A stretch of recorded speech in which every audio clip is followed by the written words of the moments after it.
You're listening to the N.W.A, the Nubian Wrestling Advocates. You are now about to witness the strength of street knowledge.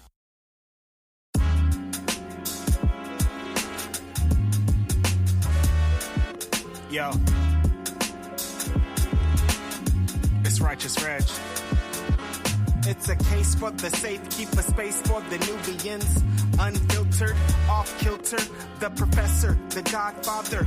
Post wrestling, the N.W.A, not keep guessing, The views and expressions, you know the rest it's pod excellence, get the message. Advocates for Nubian wrestling, you're listening to the best again. Black wrestling in the ring we invested in.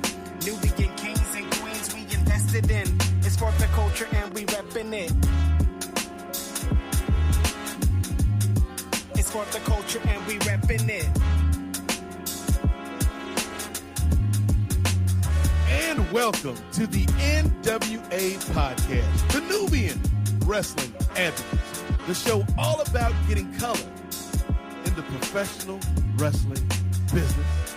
I am one of your hosts, the Godfather, Nate Milton. Welcome to another fun installment of the N.W.A. Podcast. We have a lot of big things to talk about this week, a lot of interesting conversations, and we've got a first-time guest on the program this month. So let's not even waste any time. Let's get right to it. Let me bring in my co-host, the man that hails from Southern California. He is a professor with a pension and a wrestling fan with a passion. Y'all give it up for this man, the Professor Kris Ealy, a.k.a. Moderna Chris. What's good, my brother? Man, how's it going, Nate? So I went into September like, what are we going to talk about? Wrestling news is kind of slow at the moment. And then back to back stories just came up, man. And the good thing about what we do here is we do this show monthly. So we've had a chance to kind of get these stories to marinate a little bit. And today is the day we finally discuss, you know. Yeah, it's going to be a good one. And you mentioned one of the benefits of this show, Chris, and doing the monthly format is we do have a time to kind of step back and let these stories cook a little bit, let them marinate a little bit. And speaking of that, I think it's time to go to the kitchen, Chris. Mm-hmm. And who's in the kitchen? The man that's going to bring us all of these stories that's been cooking and marinating and simmering in the pot for the last 3-4 weeks. Ladies and gentlemen, you know this man from Bushby and Thompson's Wrestling Adventure. Y'all give it up for my nephew, the youngest in charge, Andrew Thompson with the news. What's good, nephew? What's going on, Uncle Nate, Uncle Chris, my two guys, man. I appreciate y'all bringing me on. Like Chris said, it's been a crazy news cycle that's been happening just in the past month, but I think that's one of the benefits of doing this podcast monthly. So yeah, I'm ready to talk some of the great news, man. Some of the great news that's been going on. Like I said, for the past month. Okay, so what's the first dish that you've been cooking in the kitchen, Andrew? What you got to serve to us and to the listeners? First dish we got served up, man. We're going to start off some on a positive note before we get into the nitty-gritty, before the hot take. We're going to start off nice, man. But at the Ring of Honor Death Before Dishonor show, Jonathan Gresham, who we all know has been on a very, very hot streak lately, but not even lately, just over the past, you say, several years or so, and has quickly arisen as one of the top talents in the entire world. He lost the Pure Championship at the Death Before Dishonor show, and a lot of people are sort of now under the assumption or the idea that he'll now be transitioning over to the world title scene. Ring of Honor's Final Battle pay-per-view is coming up in December. That's their biggest show of the calendar year. Bandito's the ROH World Champion. Jonathan Gresham, you really can't find anybody in the Ring of Honor roster right now that's as hot as he is, just the string of matches he's had. If there was ever a time to strap this brother, I think it would be at this point, and I'm not misspoken when I say this. Jonathan Gresham, if this were to happen and he were to win the title, he would be the second Black ROH World Champion in the company's history. So Chris, just your thoughts about that? Jonathan Gresham's high streak, the idea of him winning the world title and him being the second Black ROH World Champion in the company's history. Yeah, I think that would be great. It's crazy to think that there's only been one Black World Champion. Yeah, in ROH. Yeah, Jay Lethal was, he was a great world champion. A lot of people kind of there's a lot of criticisms towards his reign, but Gresham, I think, is definitely someone that fits the bill. I don't think he's long for this ROH world. So it'd be nice to see him get a title run before he heads off to greener pastures, because I do think that's in his future. So I'm happy for the brother. Yo, Andrew, real quick, can we stop and congratulate or appreciate ROH for the brothers that they didn't put on, man, and giving a platform to. You talking about Gresham, who we all know was great. Shane Taylor doing the damn thing. Kenny King been doing the thing for a minute. Yeah. Yep. Like there's so much good black talent in ROH that I think it often gets overlooked in some of these conversations where a lot of people's focus is on either WWE or AEW. But it's like ROH has been doing good work for a minute, and to echo Chris's sentiments, I think it is the time to pull the trigger on Gresham. And no disrespect to Bandito, but you can kind of tell, Andrew, when somebody's got the momentum behind them, when somebody is like, so you go back to that cooking analogy, when the greens are ready, and you don't want to leave them on the stove too long, overcook them, but and you don't want to take them off the oven too quickly, but when they just right. And I think right now, Gresham is just right, man. It would be good for him, and I think good for ROH. So it's a move I would make, Andrew.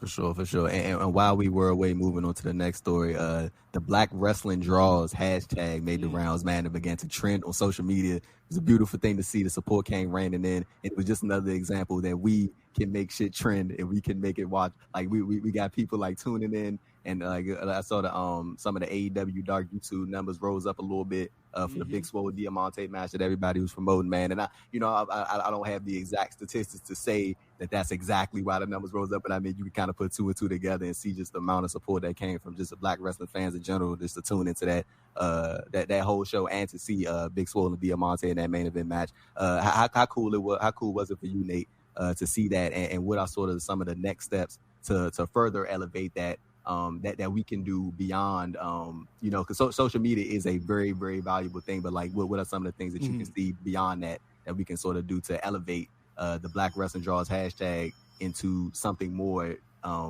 just beyond something within the Twitter scope, if that makes sense? Yeah, I thought it was really, really cool, man. And then that's that hashtag is kind of the epitome of what we're about here at the show, man.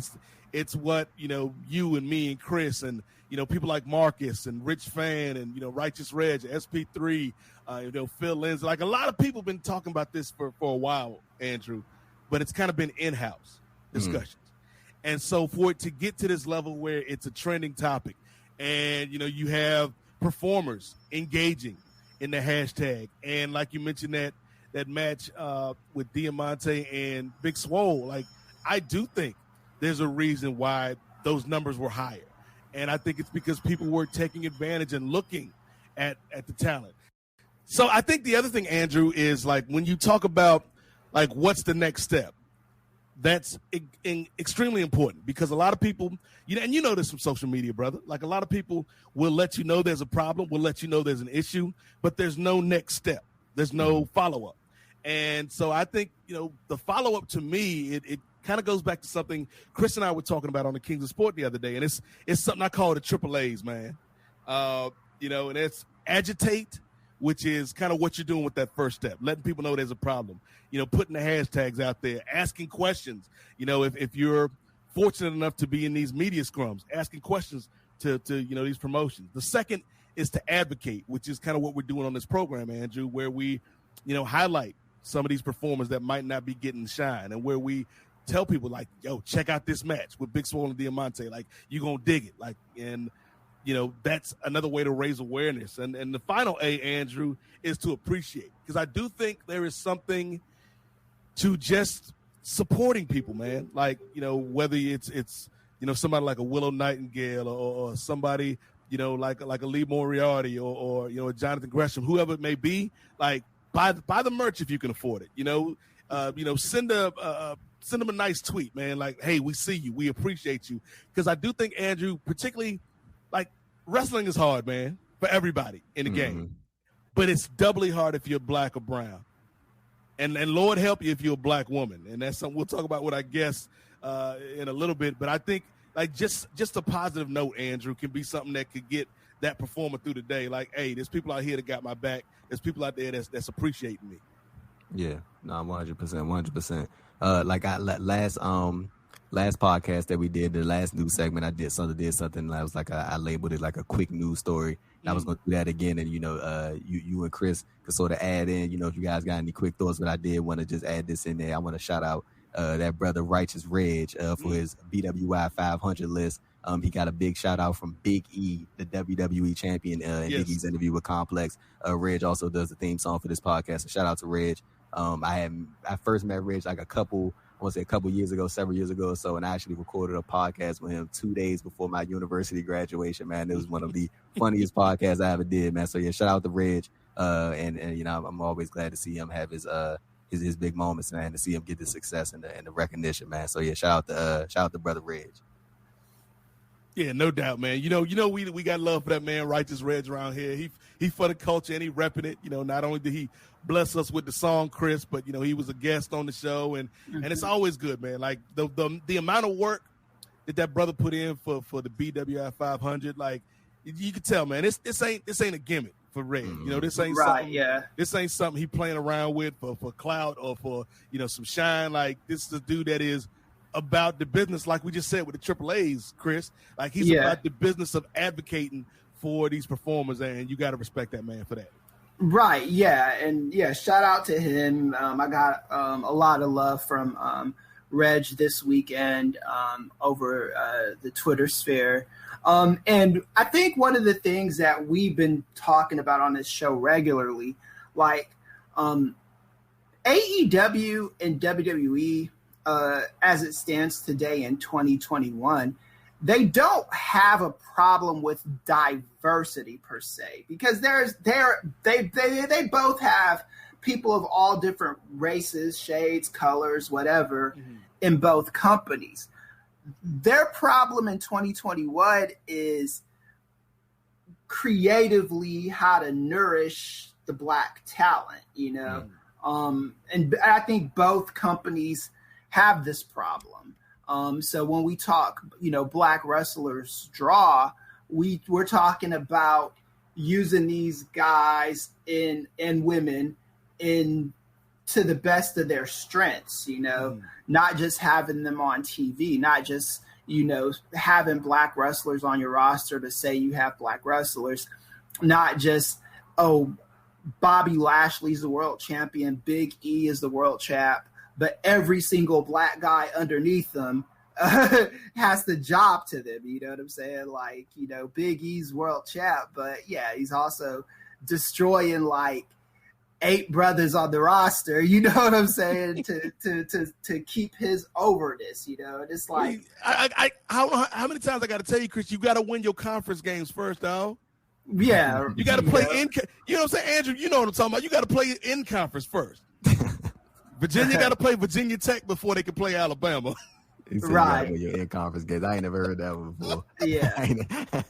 but we dissect the whole entirety of it, because back in the day, being just a black wrestler on the roster was fine. Just being a black world champ, that was cool too. But now I think the audience is demanding more out of these companies. Okay, it's like, okay, now we don't just want a black world champ. We want a black world champ that has a decent run with the title, that is in meaningful storylines, and we want a black world champ who has a memorable title run. We don't want a black world champ where you give them the belt and then you job them in 20 seconds after everything is said and done. Or in the case of AEW, we don't want, just black folks on the roster, but, nowhere even near the main event scene.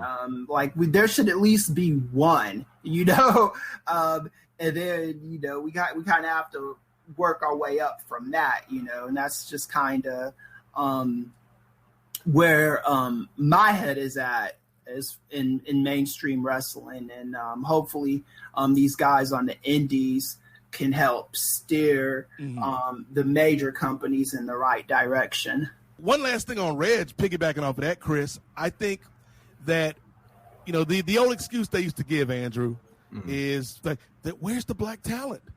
Like, we can't find this black talent. This man got a list. 500. Itemized. 500.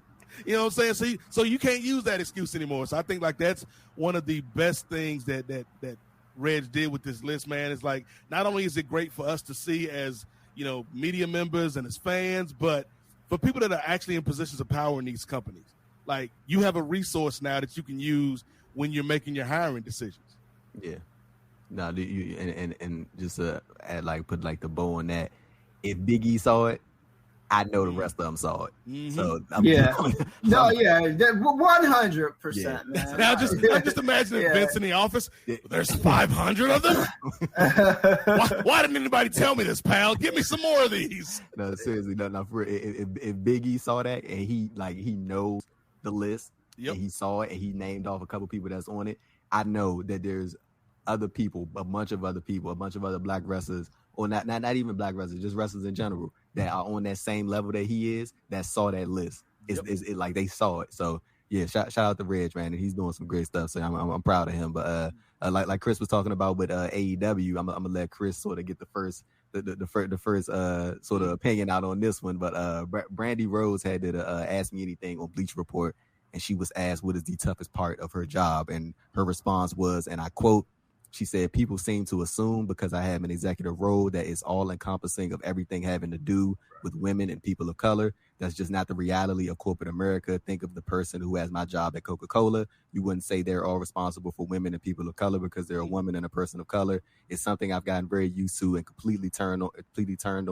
I do what I do. I do what I need to do, and that's my job. Those are my areas I'm passionate about, but you have to stay realistic. You have to be professional and be measured, and you have to be professional and be measured about how you fight for some of your passions as well as do your job. As a professional, sometimes you eat crow and you do know, and you do what you know is right." And that was, and I quote, that's what Brandi had to say.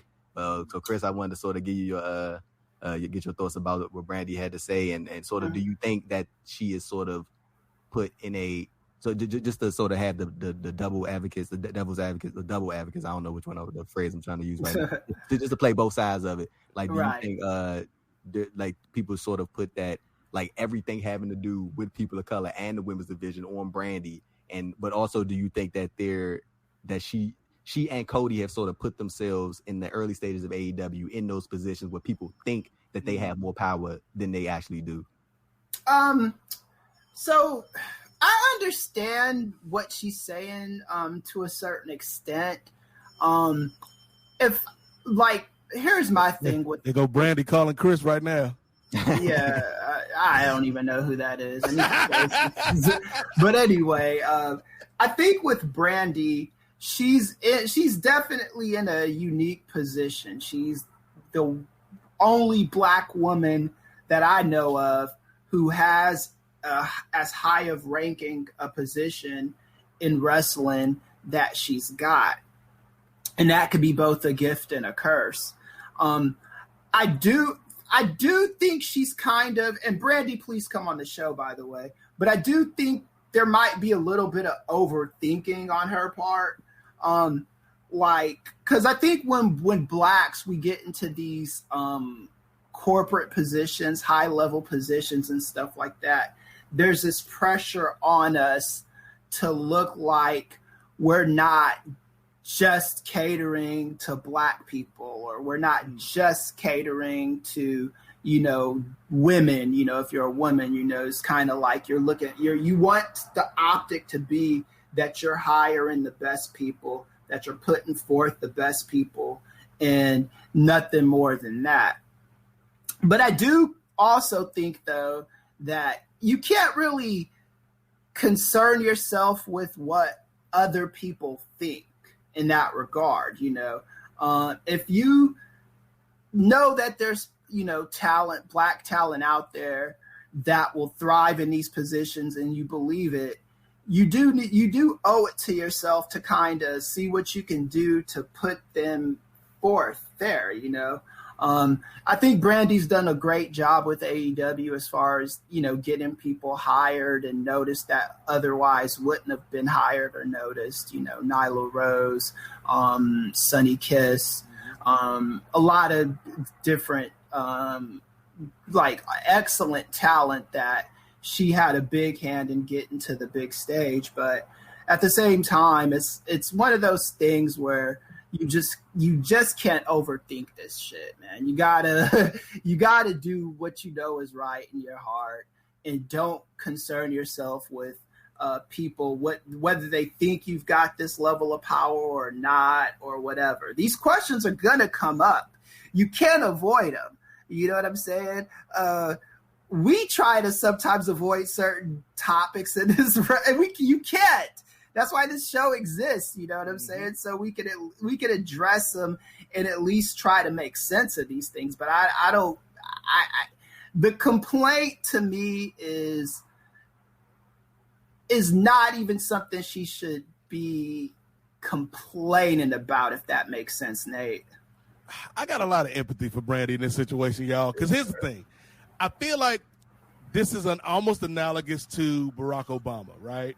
Mm-hmm. Where Obama is the president of the United States of America, but he's also the first black president. So there's extra that comes with that. And so with Brandi, Brandi does not have, unfortunately, it shouldn't be this way, but that's the way life is. Brandi has expectations on her that Cody doesn't have, or Kenny, or the Bucks. There's an expectation from black wrestling fans and from female wrestling fans on Brandi that isn't there for the others, whether that be fair or foul. Right. I do think, though, you brought up something, Andrew, in that some of these issues, I'd say half of the conversation is overblown by people that just have an axe to grind with AEW, but half of the conversation is valid.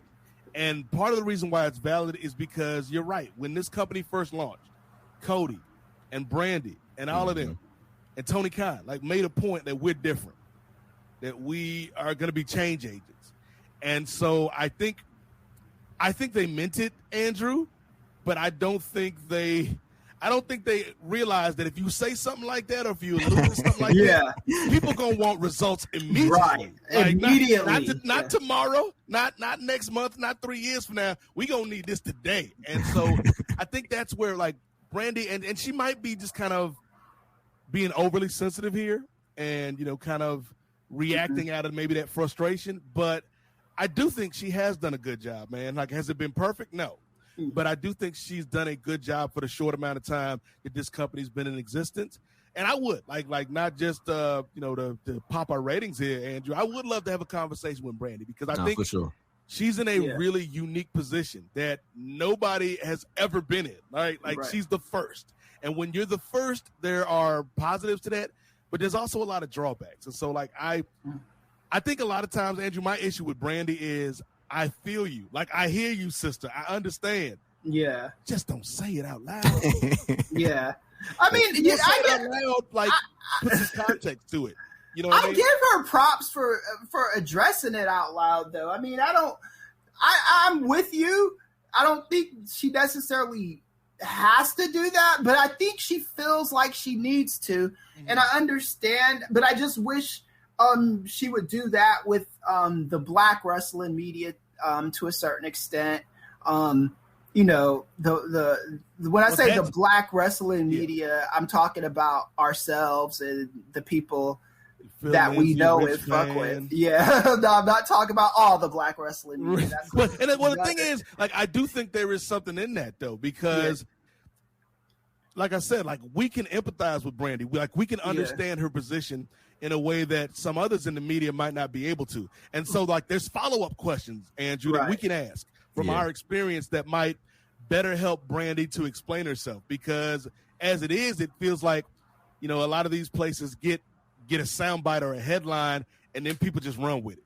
without giving Brandi time to kind of expand upon her thoughts. And I think like that's something with some of these black outlets that she'd have, or some of these black media members, she'd have the advantage of that, where we'd be like, okay, sis, you really want to say it like that? You want to explain that a little bit deeper?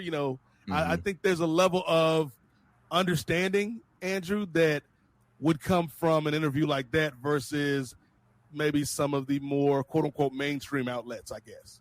Yeah. And with Brandi, like I think the thing is, and matter of fact, just to add on to what you and Kris were talking about, I think that is a great point about her sort of doing some of these media interviews. And just to add, just to clarify, that quote came from, she was doing an Ask Me Anything, like one of the typed out things on Bleacher Report. But right. I do think it's always dangerous.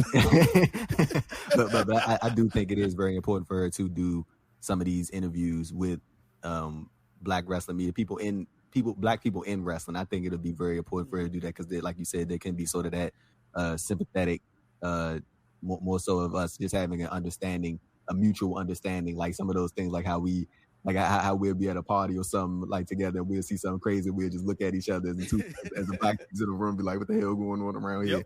But right, yeah.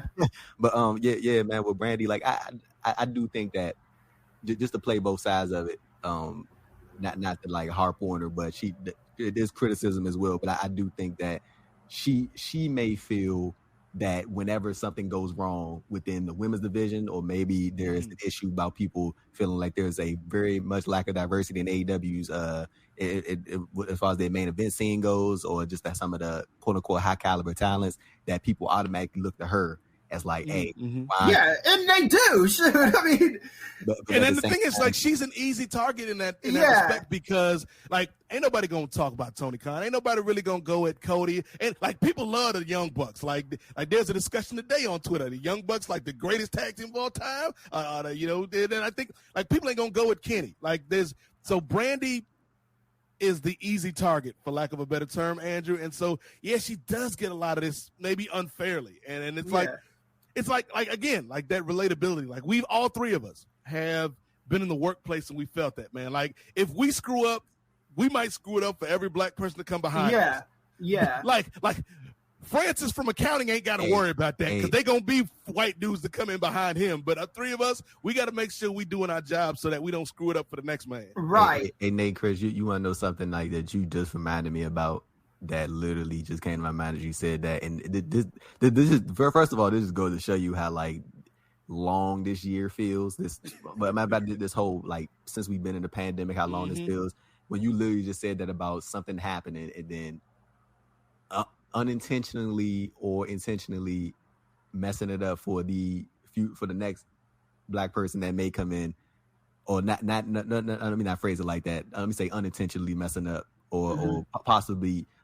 Hindering the next black people that come in. You want to know what I was thinking about the Kenise Mobley situation when that came up? Because that feels like it's so long ago, man, and that was only like several months ago. So like man, going back to Brandi, it's just like there's a part of me that sort of does wish that folks sort of like ease up on her a little bit. Like, I mean, I get it, because at the same time when AEW first started, her, Cody, Tony Khan, Kenny Omega, they promised these things, and they said things were going to be different, going to be more inclusive. And I think to the front of them delivering that with a Nyla Rose, with the Sonny Kiss, and maybe if Brandi wasn't there, they maybe not have been spotlighted or picked up by AEW. Right. I think Nyla was a Brandi Rhodes signing, because I think she ran into Nyla at an independent show and was like scouting her the whole time and just like didn't let her know, but like just she was just like, yeah, I got my eye on you, and type thing. So I think she does deserve some credit in that aspect, but at the same time, like when you promise these things, like you guys said, people want results and they're going to come back and ask for these results. But at the same time, I do think you make a very poignant in the sense that nobody ain't gonna come at Tony Khan sideways. Nobody gonna come at. I clown Cody. And we have promo he cut, but we have to look at it also from a corporate vantage point. Also, to piggyback off of what Brandi said a little bit, look at who has been the AEW World Champ so far. Who's been the TNT World Champ so far? So AEW, Chris Jericho is their first world champion. Who else in that company at that time are you going to make the world champion that's going to make the most sense, that's going to put visibility on the product? Chris Jericho had to be in that position. And look at who got it after him. It was Jon Moxley. Yep. Jon Moxley is on the level of Jericho. At that time, he was a higher level than Jericho, and he came fresh off of a WWE run, had the world title in WWE within that year span. So you put the belt on him. It makes sense. And now you're putting it on Omega as one of your guys who hasn't been in WWE. And that makes sense too. It's like, which black talent on the free agent market were you going to insert in those positions that would have made fiscal sense? You know, like, yeah, I'd love it if they'd have put Powerhouse Hobbs as the world champ, but let's be fucking realistic, man. It's like, we got to understand the pieces that we're working with. We got to understand the corporate interest, even with the TNT champion, Cody Rhodes, Brody Lee, and now it's Darby, and now Darby it's and then Miro. You know what I'm saying? Like, who's gonna say that those guys shouldn't have been in that position, or what like I promise you right now, if AEW had the chance to get any of those New Day guys before they re-upped in 7 years, they would be main eventers in AEW. Yeah, well, that's a good point, because you got to look like New Day under contract. Yeah. We just talked a little bit about Jonathan Gresham under contract. Somebody like, Chris Bay under contract. Under contract. Rich Swann, do you think that Tony Khan, like if Ricochet became a free agent he'd be on tomorrow, do you think that he'd be scrubbing around in AEW if he went to AEW? Nah, just man. Be realistic with yourselves. You know what I'm saying? And Chris, you want to know something? Like, you mentioned Powerhouse Hobbs. I legitimately think they're priming him for a TNT title run. I think they're getting ready for that, and especially them showing that faith in him to put him in the ring. And people could, you could view that however you may. I think that's a big show of faith. Yeah, right. Like, be like, hey, you're gonna have CM Punk's first televised match in 7 years, and then at that, I think that they're gonna hold off on the Powerhouse Hobbs title run until they get that TNT title on a babyface. Because I think that I don't think they're going to take it off Miro this week as we're recording, because Miro's going to defend against Sammy Guevara. But I can see Guevara being the one to eventually take the title off Miro or another babyface. And I think whoever wins that from Miro, that's who Hobbs is going to take the title from. And like when we're comparing the whole Team Taz thing, even with Hobbs, man, Hobbs just straight up outshined Brian Cage. Like, I damn near forgot about like Hobbs just talk to him. Hobbs just outshined him. Like, it wasn't even like a thing of like more TV time. Hobbs is just the more appealing talent, and he just naturally showed that throughout the course of the several months or 5 or 6 months or so that Team Taz was going. And when you look at a talent like Hobbs, I definitely think that he is going to be one of those guys that's going to rise to the forefront. I consider him a homegrown AEW talent. Like, a lot of these guys consider themselves homegrown AEW talents. Like Ricky Starks said that. They consider themselves that because this is the first time that they've been on national television and they've been getting these big opportunities. And when you look at somebody like Hobbs, and when I'm looking at anybody in AEW right now as far as the black talents go, I'm looking at him. He can wrestle. Like, he got the look. And then, of course, he got the mouthpiece with him besides Taz. And then you can incorporate Ricky Starks in that. Like, I think Hobbs is getting primed for a TNT title run. Yeah, and if WWE hasn't taught us anything, it's taught us that you can make a black guy, black woman world champion. If the creative isn't there to support their title run, then what does it mean? You know what I'm saying? We just got a Bianca Belair title reign.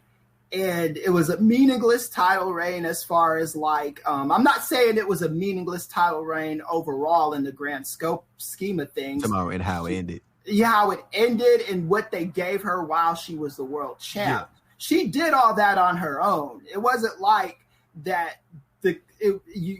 She was able to go out there and used the limited stuff they gave her and turned it into shit that worked. You can't fight charisma, man. Yeah, and then they crapped all over her title reign with the 20-second loss, and then the crap they did last night. Whatever. But then look at, they did the same thing with Kofi Kris, Kingston, not a too. fan of Extreme Rules 2021. Not a fan. Yeah. Well, I'm just saying, I know that's probably going to come up later, but it's, it is what it is. And they did the same thing with Kofi Kingston. It's like, yeah, you gave this brother the title, but then at the end of the reign, you showed us all that what you thought of Kofi. And Kofi hasn't been back in that position. So, and I don't want to see AEW do that with any black man or woman that wins one of their titles. I do not want to see that. I want to see them get lengthy reigns. I want to see them feel important. And once their reign ends, I want to look back at their reign and be like, you know what? That Jade Cargill with the TBS title, that meant something, Kris, you just took my next point, man. I was about to get into that, but go ahead. You go ahead, right for that, Kris. No, that's it. I'm just saying I want to see a meaningful run. To me, the tokenism that doesn't work for me in 2021. You say like literally, just Kris said I was going to bring that up. That was going to be my next story, and I'm glad that was a Kris Ealy transition right there. For he led me right into it, the man himself. But yeah, sort of something fun to sort of throw out there and talk about. This was reported by Andrew Zarian of the Madman Podcast, who has become a credible source. Wrestling media I trust is reporting, so I'm definitely going to bring this one up. But he is reporting that there's supposedly going to be a secondary women's title coming to AEW for the TBS network, and it's going to be titled tentatively as of right now the TBS Championship. Fellas, is it time to put the rocket on Jade Cargill? Nate, your initial thoughts, man. Like I think everybody obviously knows that Jade looks like a star, acts like one, carries herself like one. I think we all can agree that more so it's just a thing of just getting her more reps in the ring. I don't think that's like a harsh criticism. I think that's something that everybody kind of says. But like when you look at Jade, like, man, if there was a talent that you could just immediately put a title on, it got to be her, right? Well, here's the thing, Andrew. Like, I don't want to play both sides of the fence, but I will because it's my show and I can do what I want. But like, on the one hand, like, I love this idea, man. Like, I think it's great. It would be perfect for Jade. Like, she's already, like, we've been talking about since this show started here on Post Wrestling. She's a star. The only thing is my only bit of trepidation with this, Andrew, is we've talked for a while about how this women's division has continued to grow and continue to get better. There's still some stuff they got to tighten up, but I don't know if they're going to spread themselves too thin by adding a secondary title. And I don't want this to become a situation where Jade gets this belt, but the belt ends up dragging Jade down instead of elevating her, because we've got this, we haven't shown, and when I say we, I mean AEW. AEW really hasn't shown us yet that they're able to tell more than one women's story at a time efficiently. And I hope I'm wrong. I hope they prove me wrong, Andrew, because I would love this. I think it would be a great gimmick for Jade. Like, this is my show. This is my title. This is my network. Like, there's so much you could do with this woman in that position. I just hope they don't fumble the bag, Andrew, because it's a big bag when you talk about Miss Jade Cargill. Like, it's a super duper star, like, that they got in the making, and I don't want to see them ruin it just because they trying to rush out a secondary belt. Like, that's my only kind of trepidation with it, man, is I hope the execution is good. The follow through is good. What you think, Kris? I think that Jade's got to get that belt first. I think it be a landmark thing. Shut up all the haters and stuff too. But I think Jade is, and not to sound like Xavier Woods, Kris, but who are these people? Who out here hating on Jade Cargill? What? I think I know exactly what Kris talking about. No, I'm just saying. People out there, I'm talking to the people that's hating on Jade right now, Kris. If they listening, who hurt y'all, man? Like, why can't you enjoy greatness when it's in front of your face? Yeah. I actually like Jay better with the TBS title than I do with the women's title. I think there's something elaborate. Because I think she could take that belt and make it hers. Like you said, she can make it hers. She could run through a few of those women and turn it into a desirable thing. And then when we get people like more women jump into AEW, they want to fight her for that belt. And I just think it'll be a great thing for diversity, for a woman who's there because she deserves to be there. She's not just your average run-of-the-mill Black woman who's just there to take up space so you can, get fundraisers at your diversity picnic or whatever. She's deserving of that spot.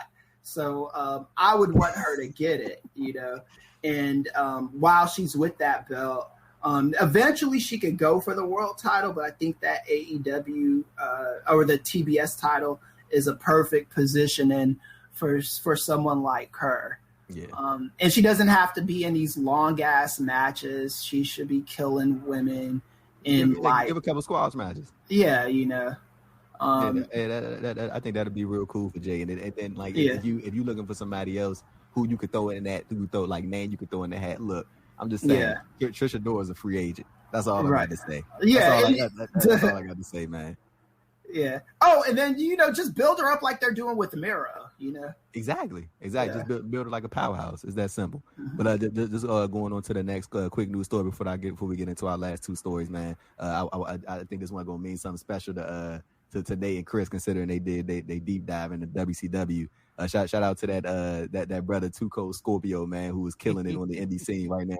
He is literally everywhere, and I mean every weekend. Recent matches, man, with Anthony Green, Effie, Stallion Rogers, Chris Bay, Willie Mack, Nate and Kris are two people who have gone back and looked extensively at WCW, who have sort of seen Cold Scorpio throughout the majority of his career, man. Like it's got to be cool to sort of see him still going at a very high rate, and like how people sort of have even when some wrestlers sort of make the rounds, like some people give them that sort of like I don't want to say pity, but like that, like, oh yeah, they're doing a good job, but like he's like literally still delivering like high caliber matches, like at his age, and still going hard. So like Kris, I just want to go to you first, man. Like it has to be sort of neat to see Too Cold still getting these dates, man, and not for anything other than he's still a great wrestler.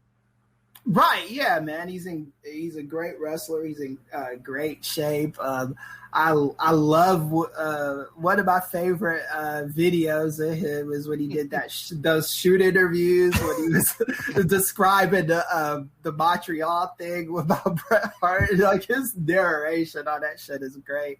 But yeah, man, I've been watching this brother lately, and yeah, I'm impressed by this guy. He's the same age as my mom. My mom had me when she was 15, but so it's but he's like just in really just excellent shape as and not even I don't even want to even add the qualifier for a guy his age, right? Because I don't think that's fair to him. You know what I'm saying? I can see him doing a one shot in either company, either of the big companies at the moment, because he's just on such a top level.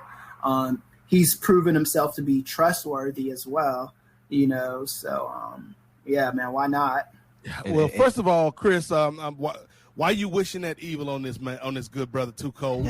trying to send him back to Vince. No, we don't want that. He's trying to send him back to Vince. We don't want that. Hey, I'm saying that. We want to see this brother wrestling, not in a fur coat dancing. That ain't what we need from this dude. Hey Nate, Nate, before you continue on, I just want to add on this so you can sort of add a little more bit more razzle dazzle to your point. If PCO got signed off his late career run, then that's all I got to say. Go ahead, Nate. Thank you. That's why we family, nephew. Because I was just about to say, like, a lot of times we kind of play that mental thought exercise, Kris, of like, who could be the black version of X? Yeah. And for a long time, I've been thinking like, yo, who could be the black PCO? Like, who could be the black star that had this late career revival and was like working with all this young talent and doing all these great indie shows? Like, who could that be?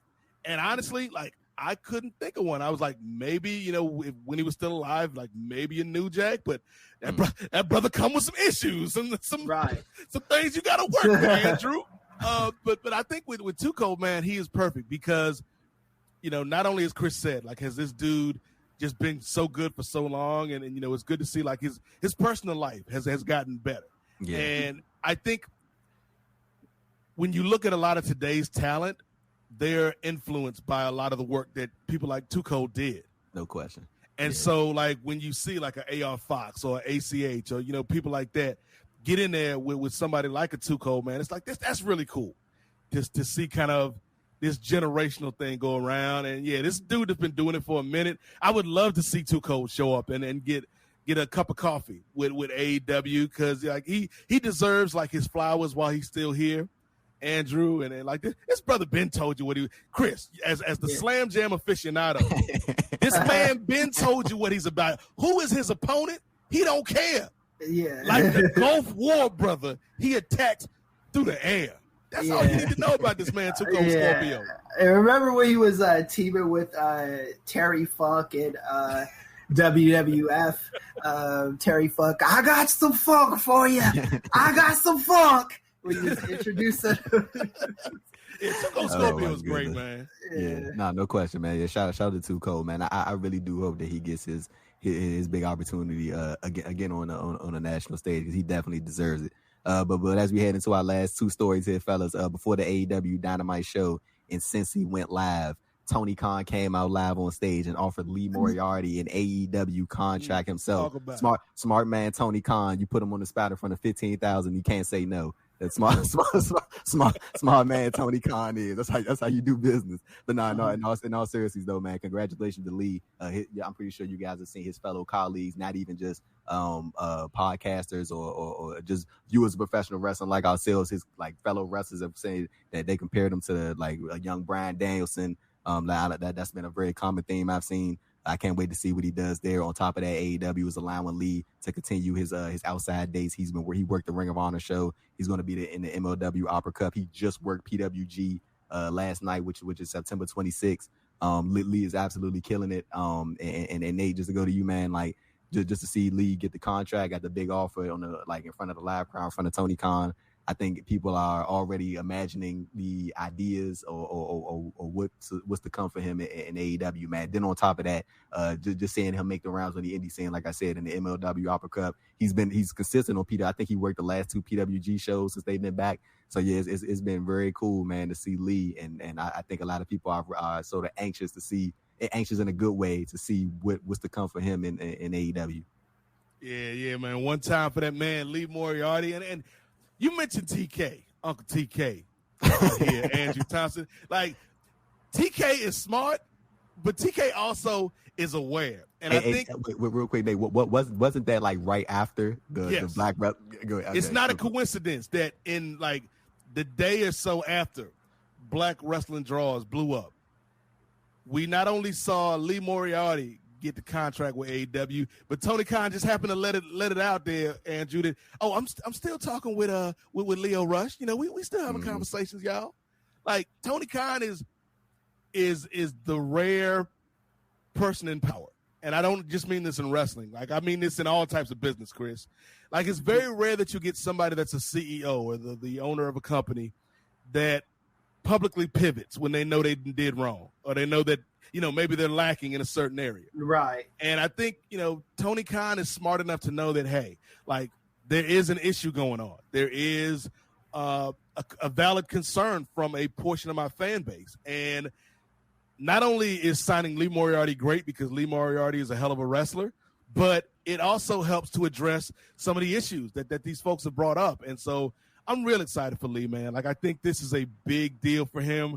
I think he has a chance within the next year to grow to be somebody that, you know, you can put in that TNT title mix. You know, who knows? Like, depending on how the crowd reacts and responds to him, like, he could be somebody in that main event scene. And so, like, I think, like, it's a great thing for Lee. It's a great thing for AEW. And yeah, like, I think it's like, I know people are ready right now, Andrew. Yeah. Like stuff like this is good, man. Like, it might take us a few months, might take us a year for, you know, Lee to be where we all know Lee can be. But, like, I think this is a real good signing, man. A good deal all the way around. Yeah, I love it. I think this is going to be a good thing for AEW and for Lee.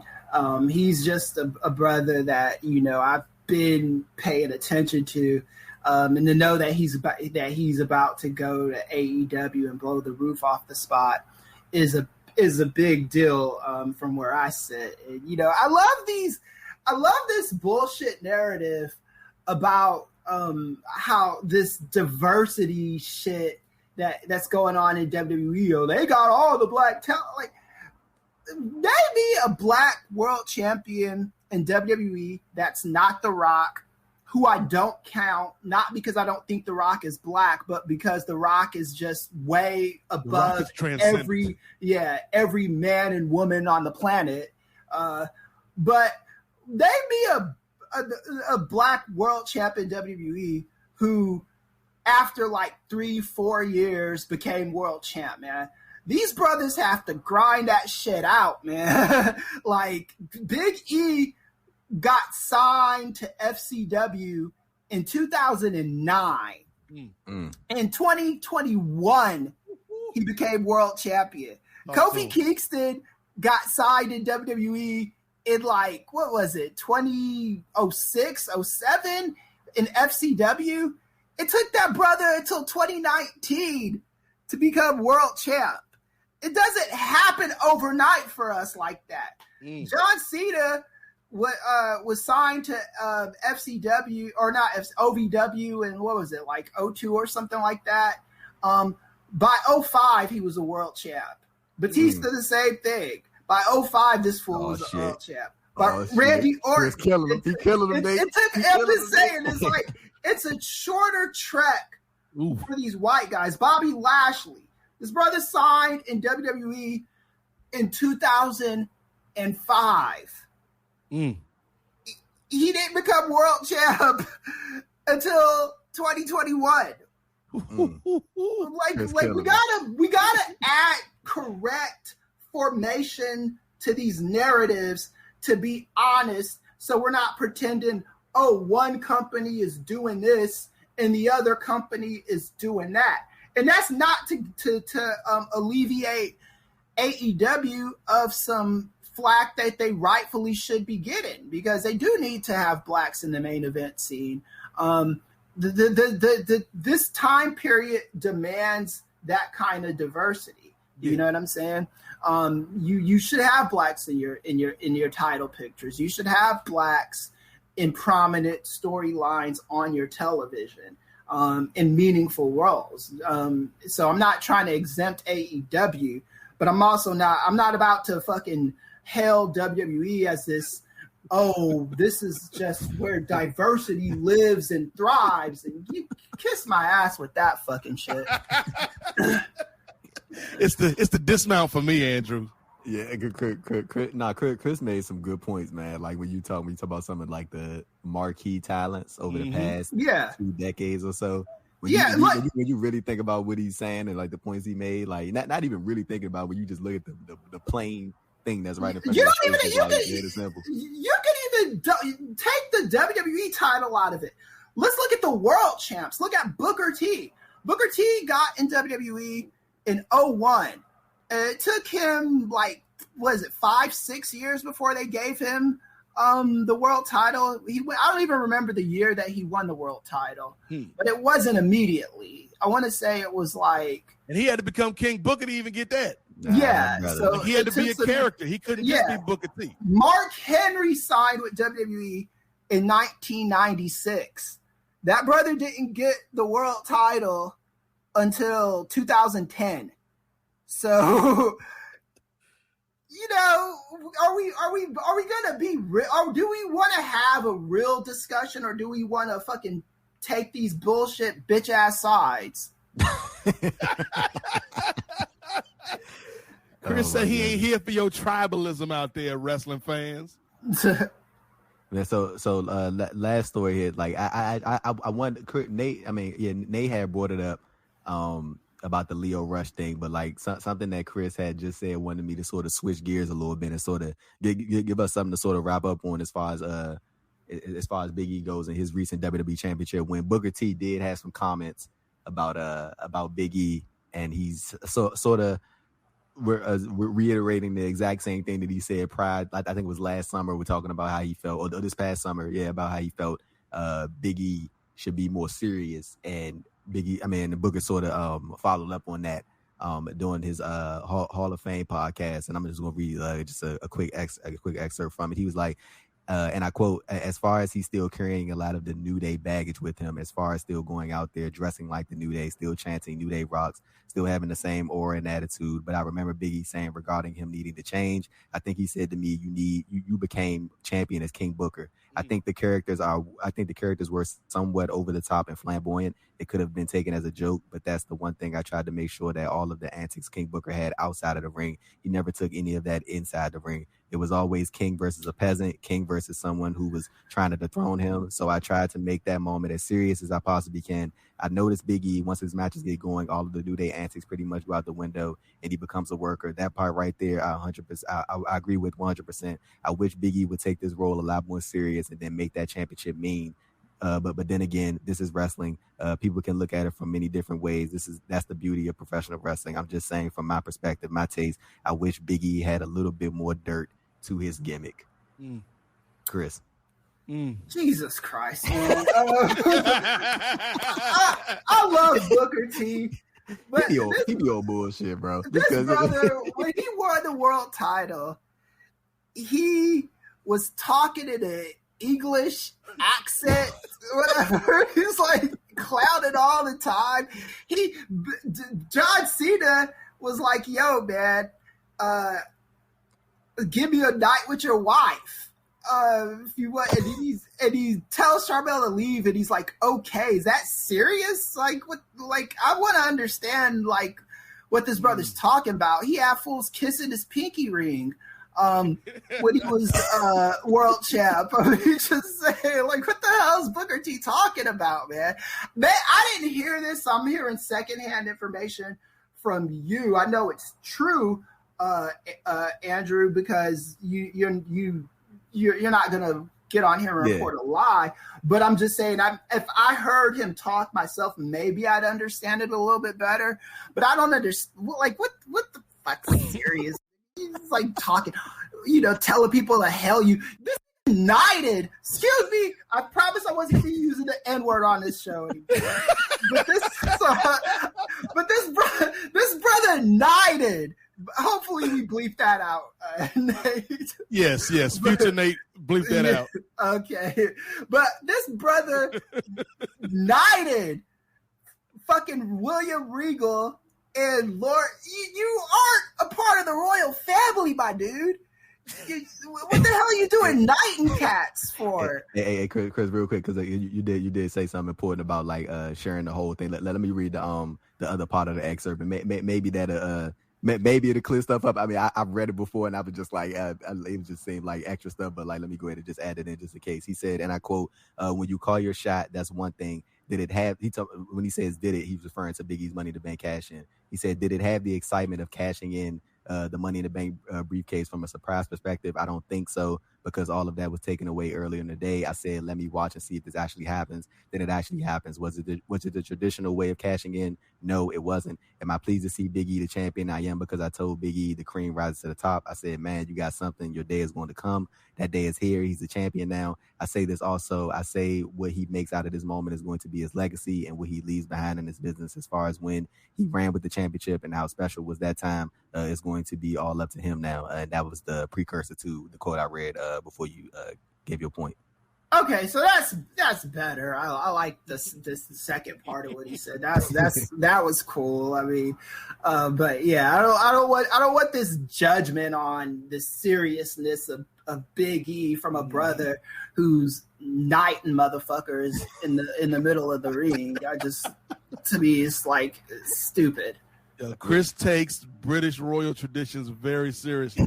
Yeah, I really don't. He don't play with that. Let's say, Nate, what are your sort of your recap of like now that you got the full quote context of Booker and like and of course what he was saying about Big E before the WWE title when Big E first went on his own. I think that was either last summer or that was this past summer, but like it seems like there's sort of this thing with Booker as far as Big E goes. Like he's like, oh, you need to first it was he needs to stop wearing the colorful New Day stuff, and you know Big E has openly said that he's glad he didn't have to change who he was to win the world title, and he obviously did that. So Booker's now saying he needs to be more serious. I think even looking at Extreme Rules last night, even though I don't think they just did like a dog shit thing of like not even realizing that, oh yeah, they came to the realization, oh, the WWE champ is not on the card. When Big E cut that promo about last year about the title matches happening tonight on the 27th September, he got serious. Without New Day, it was no Woods, it was no Kofi, it was just Big E, camera, and he got serious. And I think that's what Big E shows. Like he can still be himself, but at the same time, when it's time to turn it on, he can turn it on. Look here, nephew. Like I got all the respect in the world for Booker T, man. Like you can't take away what that brother meant to the businessman and how hard he worked, right? Like we all, like I think all three of us got respect for his career. But let it be known, Kris, this man's name is Booker T. And the T stands for time to secure the bag. Yeah. Because it seems like the last year or so, and I don't know this for fact, like this is just my opinion. It feels like a lot of what Booker says are either caping up for the company that pays him or maybe even thoughts that some in management have had. And they're using Booker as the conduit, as the mouthpiece to get these opinions out there. And it's not a good look, man, because, you know, in that quote that you just read to us, Andrew, like he contradicted himself. Because he's like, yeah, you need to get serious and you know, you stop being a character. I mean, I was a character, but then when the bell rang, I was serious. I like how when the bell rings, Biggie gets serious. So it's like, well, then what are you talking about, man? Right, like, what Biggie is doing is not that different from what you were doing. Some would argue it's better than what you were doing. Yeah, he was at this fool was at a grocery store getting eggs and flour and you ain't had to take it there. You ain't milk for it. I'm just saying, man. Like it's so easy to like look down because I'm in the position now where I deal with people my own age talk shit about like college students who I went to college with myself, and it's like I know you do realize that I hung out with you when you were that age. You ain't any better, you know? It's like, that's kind of like what I'm hearing when I hear from Booker T. It's like, we were watching wrestling in 2001, dude. You know, it's like, we know the shenanigans you were getting into. We all saw that 6-star classic with you and the Boogeyman, dog. Yeah. So, I mean, let's... And that infamous promo with Triple H. Yeah, man. Yeah. Come on, Booker. So, I mean, I get times is hard, man. It's a pandemic, Andrew. He got to make sure he got this money, you know what I'm saying, for the school, and you know what I'm saying? Like, make sure he got a nest egg. Yeah. I get it, Andrew. But at the same time, it's like, dog, like you don't, and this is a larger thing than Booker. You know, I would extend this to a lot of situations with black people in corporate America. Like, you don't shine brighter by putting somebody else's light out.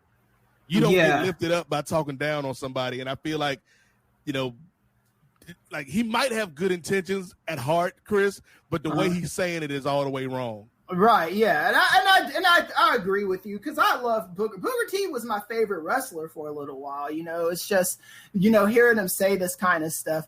And I promise you this: I don't ever see a scenario where Big E is just gonna let Vince McMahon say the N-word right in front of him. And Damn, you ain't had to do him like that, Kris.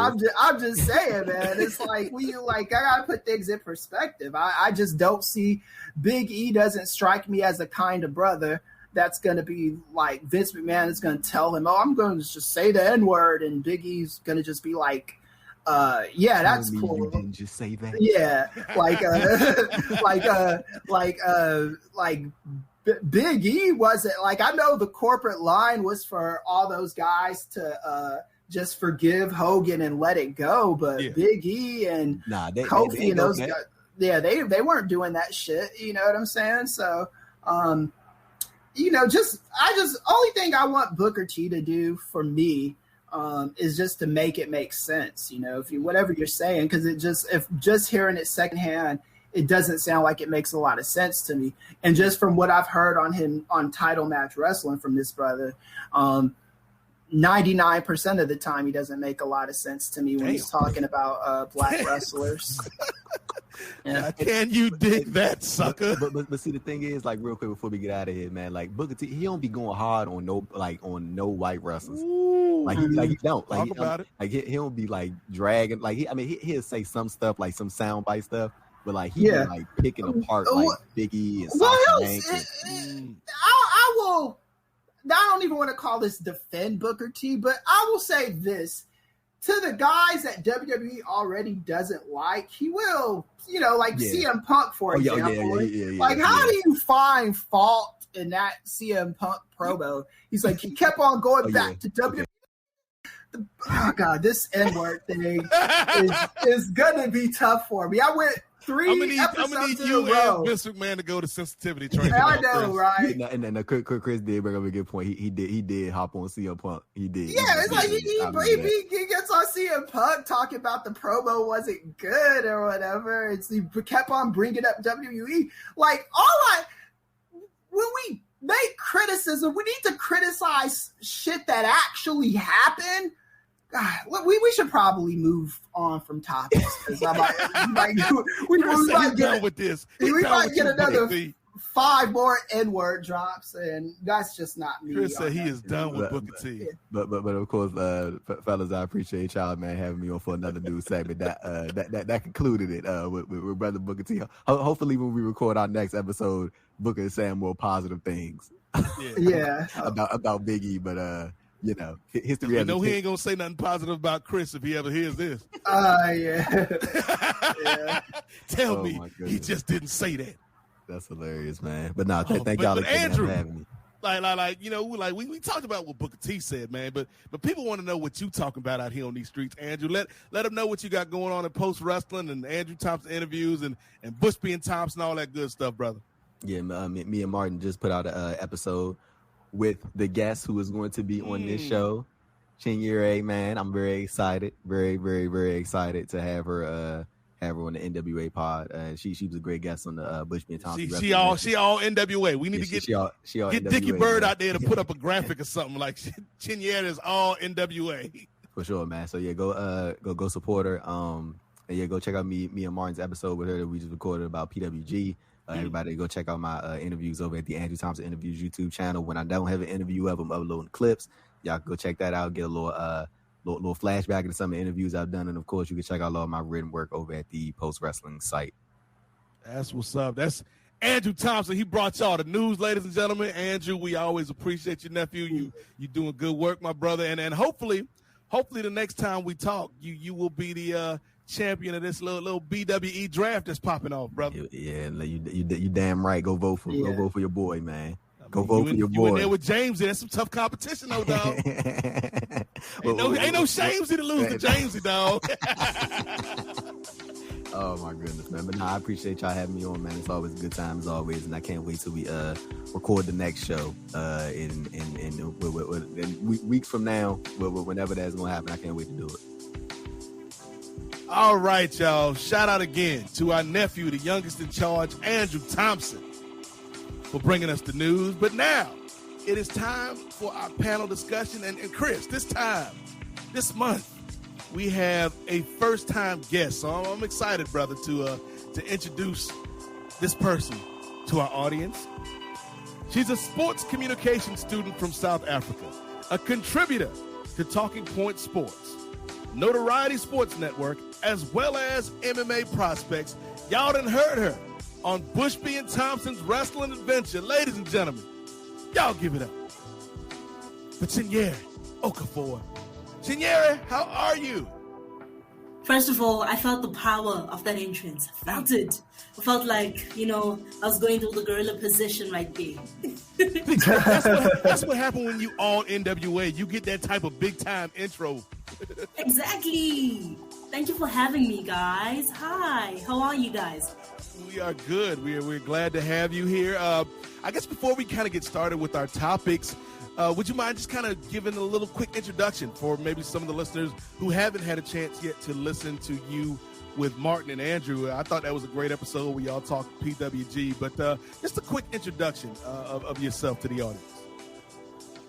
Okay, so basically, I am a student who is, for some reason, right, like I keep finding myself in these situations where I keep like writing for all these places, which is why now, like when you're introducing me, right, like I have like 3 different places. But anyway, yeah. So I'm a student. It's my final year, so I'm very anxious, Yeah. I don't really have, like, I feel like I told you this, Nate. Like, I don't really know what to say about myself. Like, what is there to me? What is there? Like, you see, as soon as someone brings up that question of, like, who are you? It's very awkward. All of a sudden, you don't know who you are. Yeah. So yeah. So I guess one of the questions I want to ask you is a question that Kris and you talked about off mic. Like, how did you get started? Being a fan of this, and then ultimately going on to cover professional wrestling. Because like for me, whenever I hear South, and this is just me. Again, Kris knows I grew up with my mom watching world class wrestling. So anytime and Kris knows where I'm going with this, anytime I hear wrestling in South Africa, Chinyere, I always think about them Simpson brothers, Steve Simpson and Scott Simpson. These 2 pretty dudes with the long flowing locks from South Africa. And like, I didn't know anything about South Africa except for them and Nelson Mandela. That was the extent of my knowledge, Chinyere. So like, how did you, growing up over there, become a fan of this crazy sport? Well, basically, like I said, like off mic also, right? It's one of those things where I started watching wrestling because my brother, like I have an older brother who's actually 10 years older than me. So he was always like watching wrestling in the house and whatever. My mom hated it, but he was always watching it. And because I was always with him, I ended up always watching it too. And my love just developed from there. And then, like, I think when I got to 12th grade, when I was starting to get ready to like pick like varsity courses and all of that, that's when I was like, you know what, I actually want to get into this. Like, I actually want to work in this, in this industry. So that's how I actually got into it. And fast forward now, I've been applying because I'm trying to make sure that I secure some sort of future for myself in this industry. But wrestling isn't that big here in South Africa. But I always make a way, Mm-hmm. Well, that's the thing. Like you got an opportunity to start the market out there. Like you know what I'm saying? That versus over here in America, where it's a crowded market, you can beat a market in South Africa. Chinyere? Definitely. Let's do that. Yeah, that's why we got to bring you on the show. We got to hype you up, family. For real, yeah. Speaking of getting hyped, let's get hyped on these topics. Kris, we've got 3 topics this week to discuss and talk about. So without any further ado, my brother, why don't you let us know what topic number 1 is? Okay, so big time rush. Our thoughts on Big E Langston's title win. We're giving him back. That's right. Put some respect on that man's whole last name. Big E Langston is your champion, Kris. Right. So what are our thoughts on that? I guess. Yeah. So I guess we can start with you, Chinyere, since you're our guest this week. Like, what did you think of when Big E won the title from Bobby Lashley on Raw? Like, was that a big moment for you? How did you feel about how they worked the cash in? Like, did it work for you? Okay, first of all, it was a big moment. It was, what time was it? But Raw here in South Africa started 2 a.m. on a Tuesday morning, right? So I was up at 2 a.m. in my bed. My goodness. Like, obviously, I had actually seen that, he had actually tweeted that he was going to cash in. So I was like, oh, okay. And then I realized, it's probably, fueled by the AEW competition. But anyway, I was very happy. to actually see him win, because like I was like, you deserve that, you deserve that. I was really happy about it. I feel like all of us kind of saw it coming, right? Like that he'll eventually be champion, but I'm not sure if we ever like really anticipated it happening this soon and in such a manner. So there was that, but like I was really happy about it, and I was like, I'm still hyped off of it. Like he just comes out and he's like in his gear and he has the title around his waist. I'm like, get into it, mate. Yo, first of all, shout out to Chi for like she is more dedicated. I'm gonna say this, Kris. This might be a bold statement. She more dedicated than anybody covering this if she's staying up till 5 a.m. watching Raw. For real, man. It couldn't be me, dog. Yeah. Like, that is dedication, and we appreciate that, Chinyere. I think for me, Kris, like, I was conflicted a bit on this. Like, obviously, man, I'm somebody that, and you can go back and check the tape. I've been talking about Big E should have been a world champion 5, 6, 7 years ago. Like, this is a dude that has had all of the tools to be a world champion, but for whatever reason, they never pulled the trigger on him. So when they did it, I was happy that Big E was champion. I have some issues about how they did it, with the cash in. Like, I would have rather Big E cashed in and made it a 3-way match and beat Orton and Lashley, and instead of kind of picking up the scraps of Bobby Lashley after he got beat by Orton. But that's, kind of a minor nitpick. My big thing is something that you said earlier in the show, Kris. Like, okay, we've had the big moment, but now what do you do with it? How do you follow up on it? And obviously he didn't have a match at the pay-per-view last night, but he's going to get that big match on Raw tonight. So what have you made so far of not only Big E's win, but how they followed up on that, Kris? Yeah, and that's the thing. We're recording this before Raw airs, so we don't know how he's going to do in that match against Bobby Lashley. I'm just going to go ahead and assume it win, and then look wrong if I'm wrong. And, it is what it is. Kris, I'm saying it, and this going to sound crazy, but if they take the title off of Big E this week, I'm not watching Raw ever again for the rest of my life, dog. Right, yeah. Like, you can't do this, brother, like that. But, yeah, I'm with you. I didn't like the announcement on Twitter. I didn't necessarily love him beating Lashley when Lashley was positioned in that vulnerable state. But once you get beyond all those technicalities, you do realize how big of a deal it is that he got the world title. I would have rather Big E just cash in the belt and be like, yo, or cash in that briefcase and been like, yo, Roman, next month I'm coming for that title or something like that to establish him as a strong champion, because I don't think a title win like that establishes him as a strong champion. It establishes him as like the 88% of other scrubs who lucked their way into winning the world title off of a briefcase cash in, because it's very rare that those pushes stay sustainable after after cashing in that briefcase. It just is what it is. Yeah, I do. Like you said, Kris, I do have issues with the way that we got here.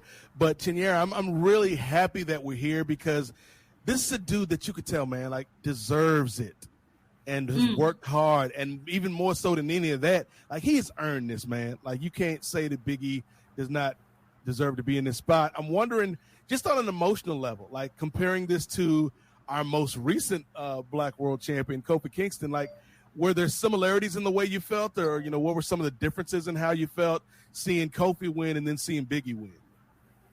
I think the Kofi Mania win was a bit bigger, but that's just because it happened, at WrestleMania.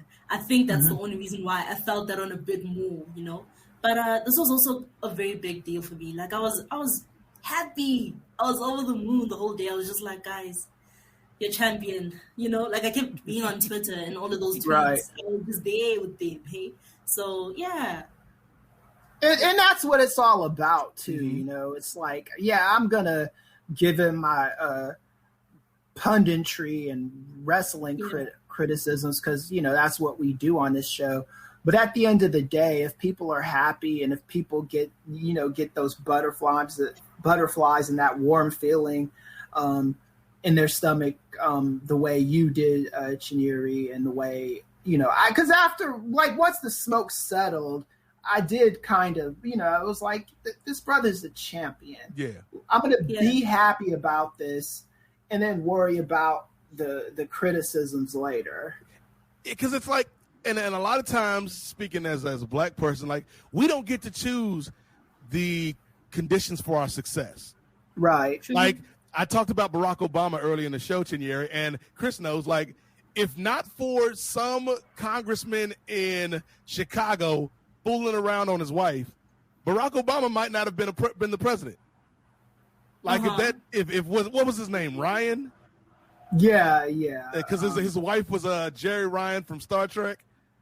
Yeah. Like, if he's not out there cheating on his wife and having to, step down or whatever, like, Obama might not have been in the position he was in Chicago, which led to him becoming the president. And so it's like, yeah, we don't get to pick the circumstances, but the fact that Big E grabbed that brass ring, as they say, like, I'm extremely happy for the brother, man. Like, my only hope is now that they follow up properly with this, man. Like, they don't do him like Kofi, and Definitely. or they like they did Bianca with Becky Lynch, and like, y'all give this man a respectable title reign, just the same way you're doing with Roman, just the same way you would do if Big E was John Cena or any of them type of dudes, Randy Orton. Like, give Big E a legitimate title run, and I'll be happy. Yeah, I agree. Go ahead. Can you go ahead, Chinyere? I was just gonna say that, like, I feel like you are right in terms of, like, that the follow up is the more crucial part. Like, okay, yes, there was the whole thing of him winning, the spectacle of it all, and all of that. But it's like, okay, but then what happens now? Because they could just diminish that entire win by messing up the storyline. Yep. So, yeah, it's definitely important to see, like, for them to actually carry him properly as a champion. Right, and WWE, the biggest problem that I've had with them with their Black World Champions so far is they've never been the guy. Yes. They don't main event the pay-per-views. They get the world title. They're either at the top, the opening card, or somewhere in the middle of the card. They are treated like as a second-class citizen to who the Universal Champion is, whoever it is at that moment. I do want to see that trend stop. I want to see Big E actually main event a pay-per-view every once in a while, because we didn't get that with Lashley, and we didn't get that with Kofi.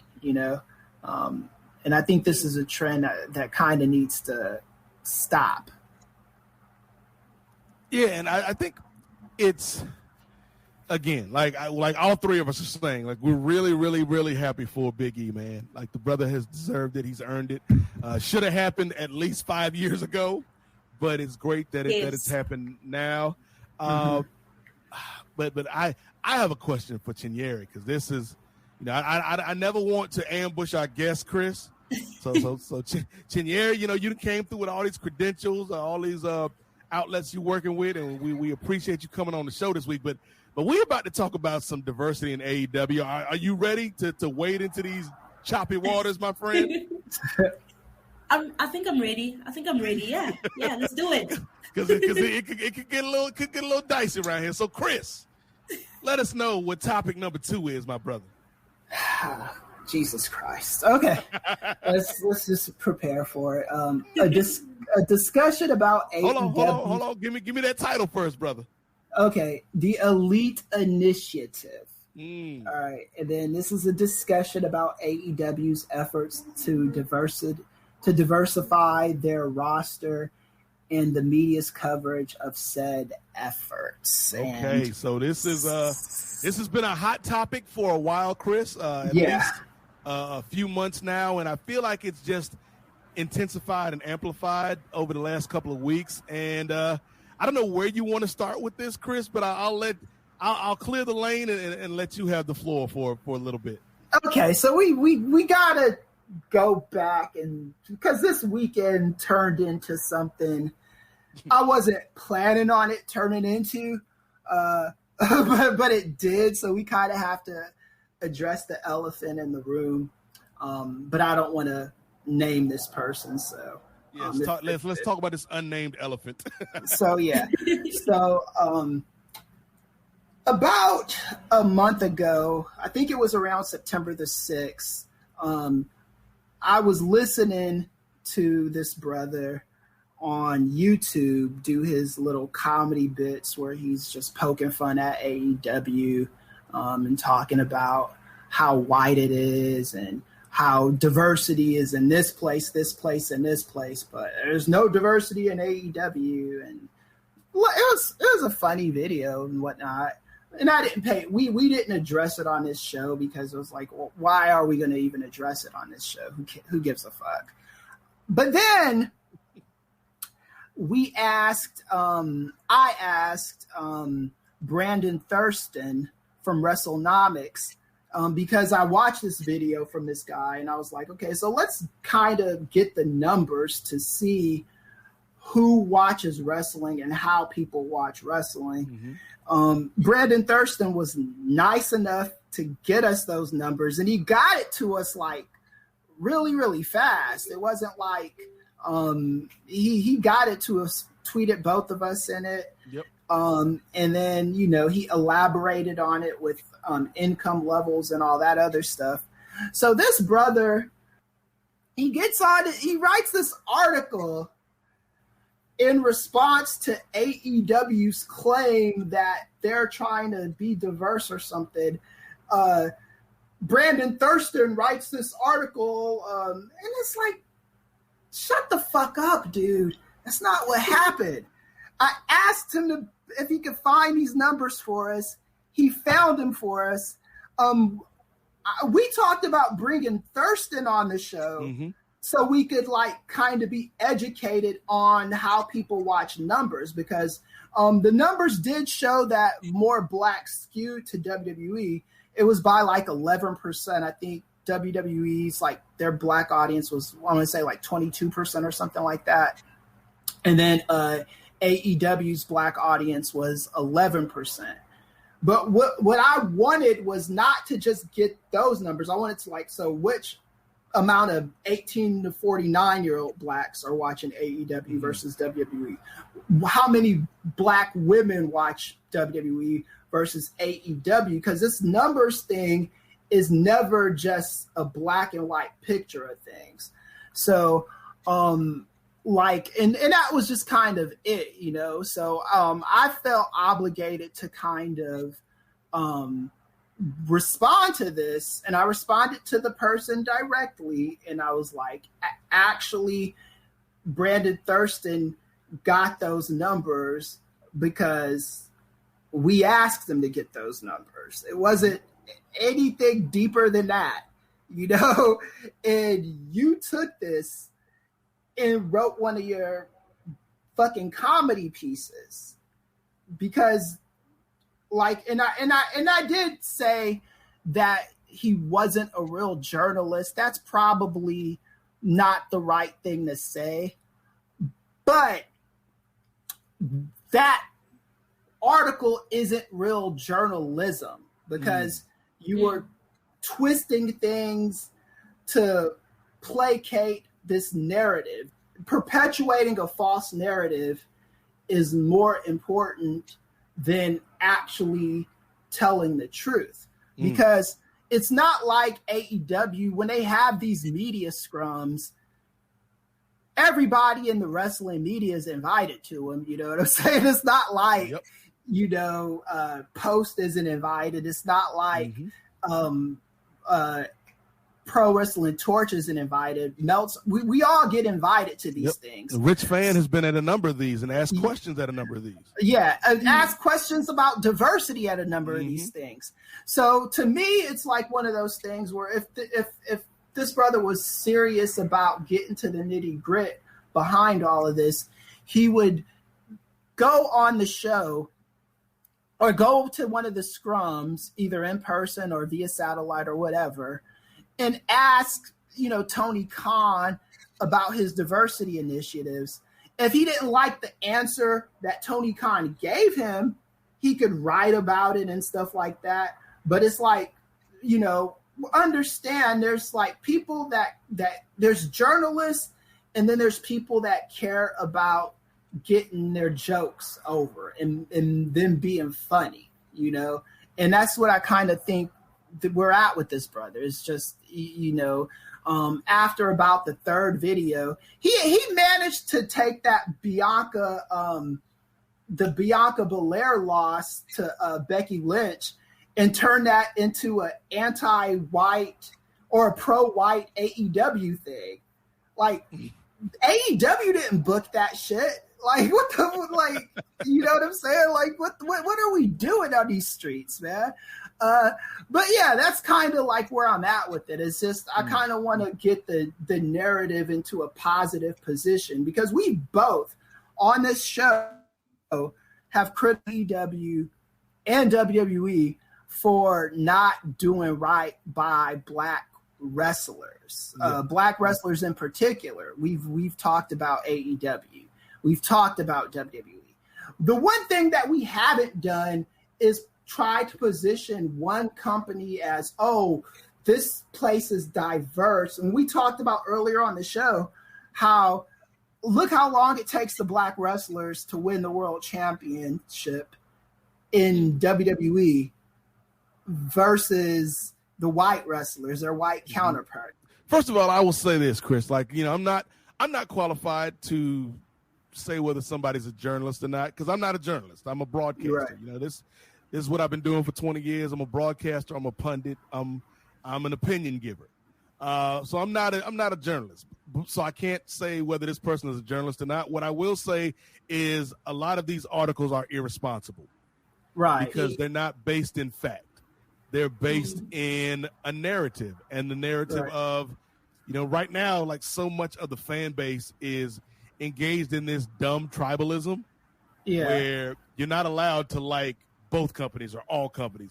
You got to pick a side, Kris. And I think we've got to get to a point, and I want to bring this to Chinyere, because I think that you can criticize AEW for their lack of diversity in their main event scene, while also not jumping to that next step of, oh, this is an all-white club. They're all elite whites. Like, they're obviously prejudiced. Like, that to me is a leap too far.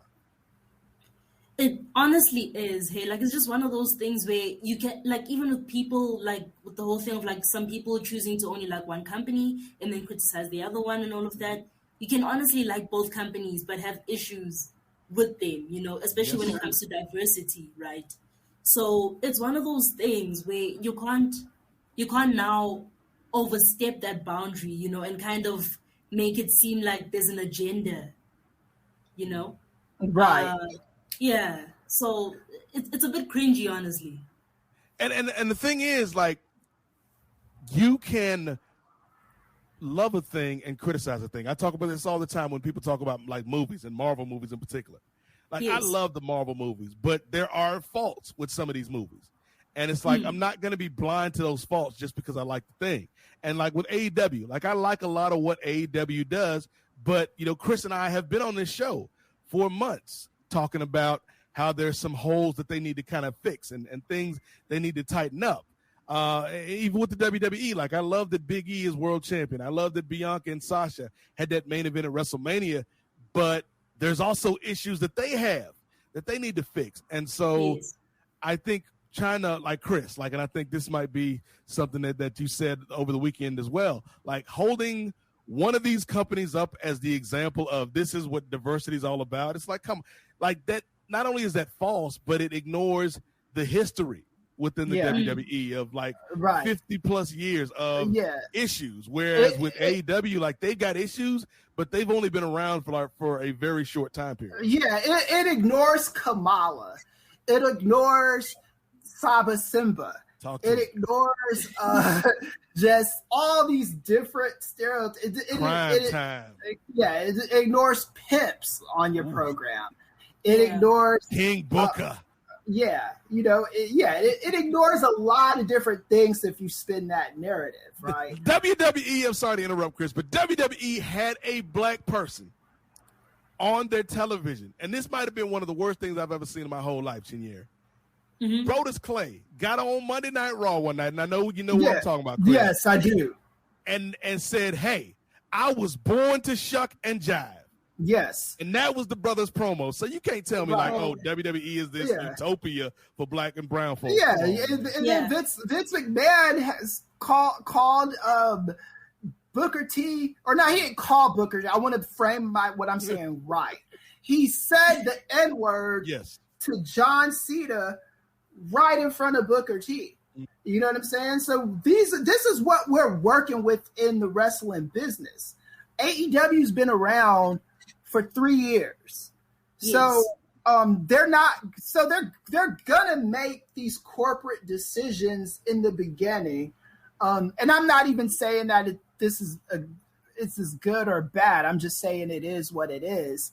But to spin this narrative that, this is where black people need to go.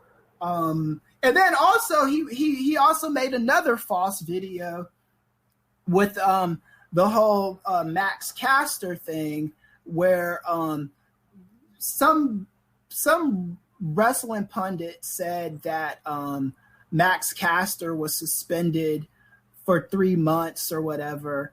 So this guy goes on his YouTube channel and makes a get out video, basically saying that AEW is the sunken place and he needs to leave there and go to this other place. And he was using as the basis for his narrative this false report that he got suspended for 3 months or so.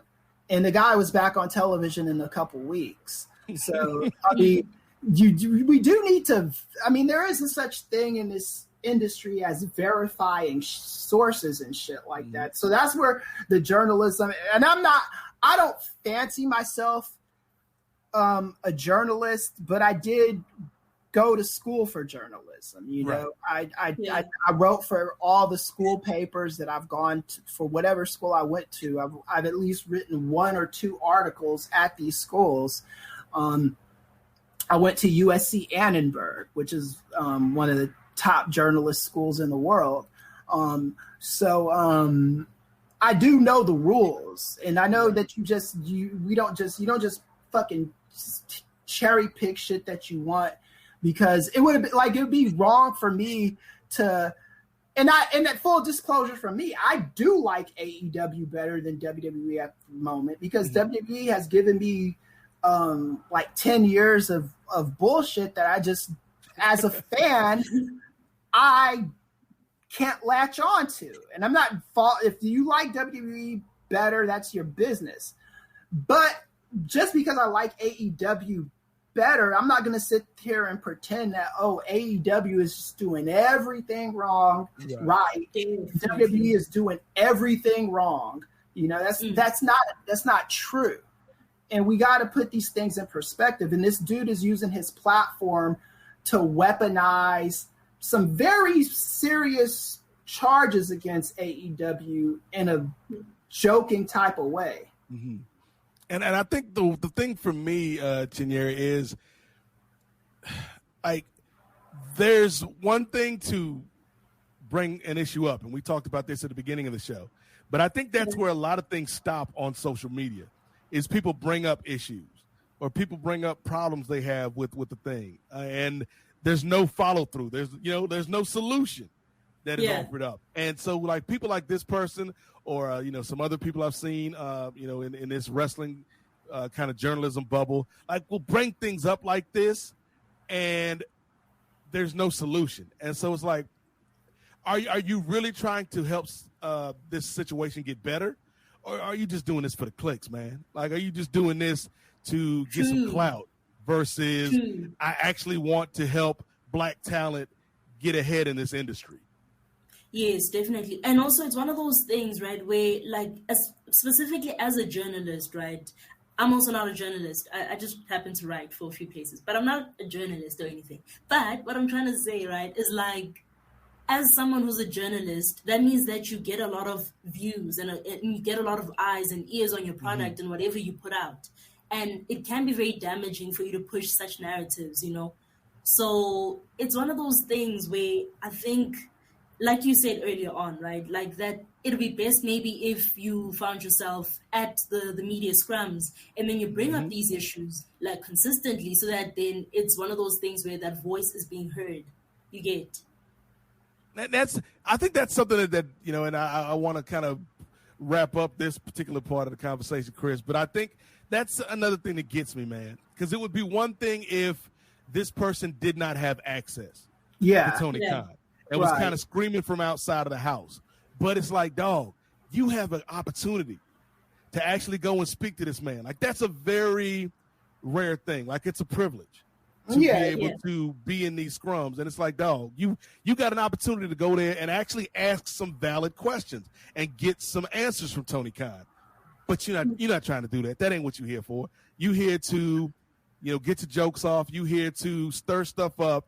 And ultimately, it doesn't help because, like, you're not helping the black talent by bringing this stuff, like presenting this stuff in this manner, because you're not offering any concrete solutions or offering any help. Real solutions to this problem. All I'm saying is be honest in your reporting. Yes. And this just goes with all of us in this position, including myself. You know, the one thing that I promise, and I think we both kind of said this to ourselves a long time ago when we started this show, Nate, we're not going to just be lying on motherfuckers, man. Yeah. We're not going to just be trying to, like, clout chase and, like, saying things. If you said it, and we'll report on it. Yeah. We're not going to make a guessing game as to what happened. The Max Caster thing happened. There was no clear-cut thing of was this guy suspended or was he not suspended. So we, for the most part, tried to let it play out. Yeah. And then Tony Khan. That's part of why we have Andrew Thompson on this show. Yeah. Andrew Thompson is a legit journalist. Like, Andrew Thompson's going to bring you that actual factual, Kris. I think the other thing is, like, if you or I say something that turns out not to be factual, like, we'll be accountable. Like, I think that's the other part of this. Whereas if this person or people like this person, if there's something that they reported that turns out not to be true, there's no fallout from that, Kris. There's no repercussions on that. So, like, I think that's another difference, man. Like I said, I don't claim to be a journalist. I don't have all the answers, but I'm not gonna also be out here just lying for the sake of lying. Like why? What purpose does that serve, man? Yeah. I don't see any purpose. I'm especially not going to be lying to try to make the WWE look good. Like, come on, baby. Yeah, and then even saying, like, the black wrestling media. It's like, I'm a part of the black wrestling media. Chinyere's a part of it. You're part of it, Nate. Rich Fan's a part of it. SP3's a part of it. Sadie's a part of it. Bill Lindsay. We're all part of this space. Where did we miss this fucking memo? Andreas Hale, Marcus Vandenberg. People talk about that it's not on this same train with this brother. Yeah, so, like, show me where that picnic is, man. So, you know, I can get Chinyere, you must have not got your invitation to the Black Wrestling Media Picnic this year. I didn't. I'm like, nice. Yeah, like, but also, may I just add something, right, with regards to this, right? I feel like it's one of those things where your intention, right, like as a part of the wrestling media, especially a part of the black community, right, your intention should be pure. You should be trying to get it to be more diverse and all of that. You can't be trying to be malicious, right? Yes. And, you know, like, kind of come at, like, another promotion. So it's one of those things where you got to be able to look at, like, okay, we have an issue here. How can we move forward with it? Like you were talking about, Nate, remember? Like with the whole thing, Like, for all the time it takes to write an article or shoot a video, you could send a text or a tweet or email to Tony Khan and be like, hey, Tony Khan, have you checked out Righteous Reg's BWI 500? Here's a list of 500 great, talented black performers, male and female, that you might want to check out. Like, that does so much more for the cause than to go out there and do, as you said, Kris, like, write this kind of hit piece on AEW. We all have this access, is what I'm just trying to say. If we don't have the access, we know people who do have the access. My last thing on this, y'all, is that, you know, we hold AEW's feet to the fire, right? Like we hold AEW's feet to the fire, but you can do that without pouring gasoline on that fire.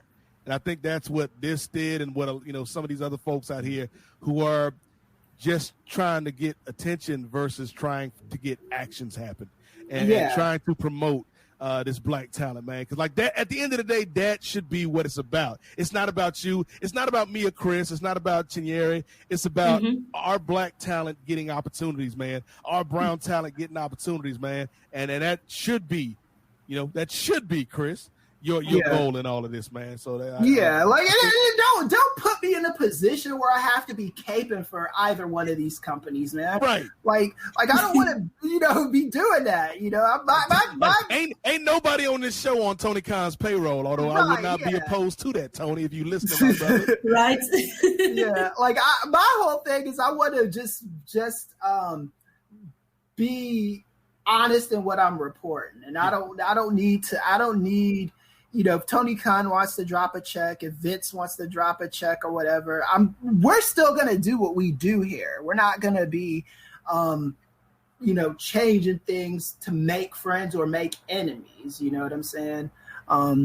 I guess that's all I got to say on this until it comes back up. It's only one man that could get me to change what we do on this show, and his name ain't Tony Khan. It ain't Vince McMahon. It's DJ Joe Poe. John Pollock, the only person, Kris, that got that type of power around here.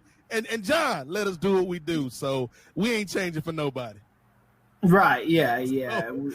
So on that note, Kris, we got one more topic for the people. Let's let them know what topic number 3 is.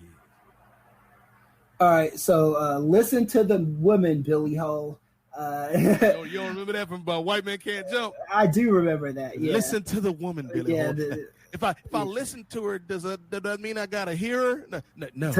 You just start with listening, Billy. Yeah. So a conversation about Chinyere's experience as a black female wrestling fan media member and what she thinks the dudes can do to make this space better, safer, and more inclusive. Yeah, because I didn't want to pass up the opportunity, Chinyere, since we had you here, to get into this discussion with you, because we talked a little bit about it when we had Sister Maria on for our first episode here on Post, and I talked to a lot of my female friends in this wrestling space, and their experiences can be very different than me and Kris's experience. And so, especially as a black woman, Chinyere, I'm wondering what your experience has been like, in terms of being not only a fan but somebody that covers this stuff. Yeah. Well, okay. So basically, being a wrestling fan in itself is already considered not cool, right? What are you talking about? I thought this was real cool. All the cool kids like Extreme Rules, baby. I agree with you, right? But like to a lot all of the people, cool kids is running around with Lily dolls and Charlie dolls. Doesn't get any more cool than that, okay?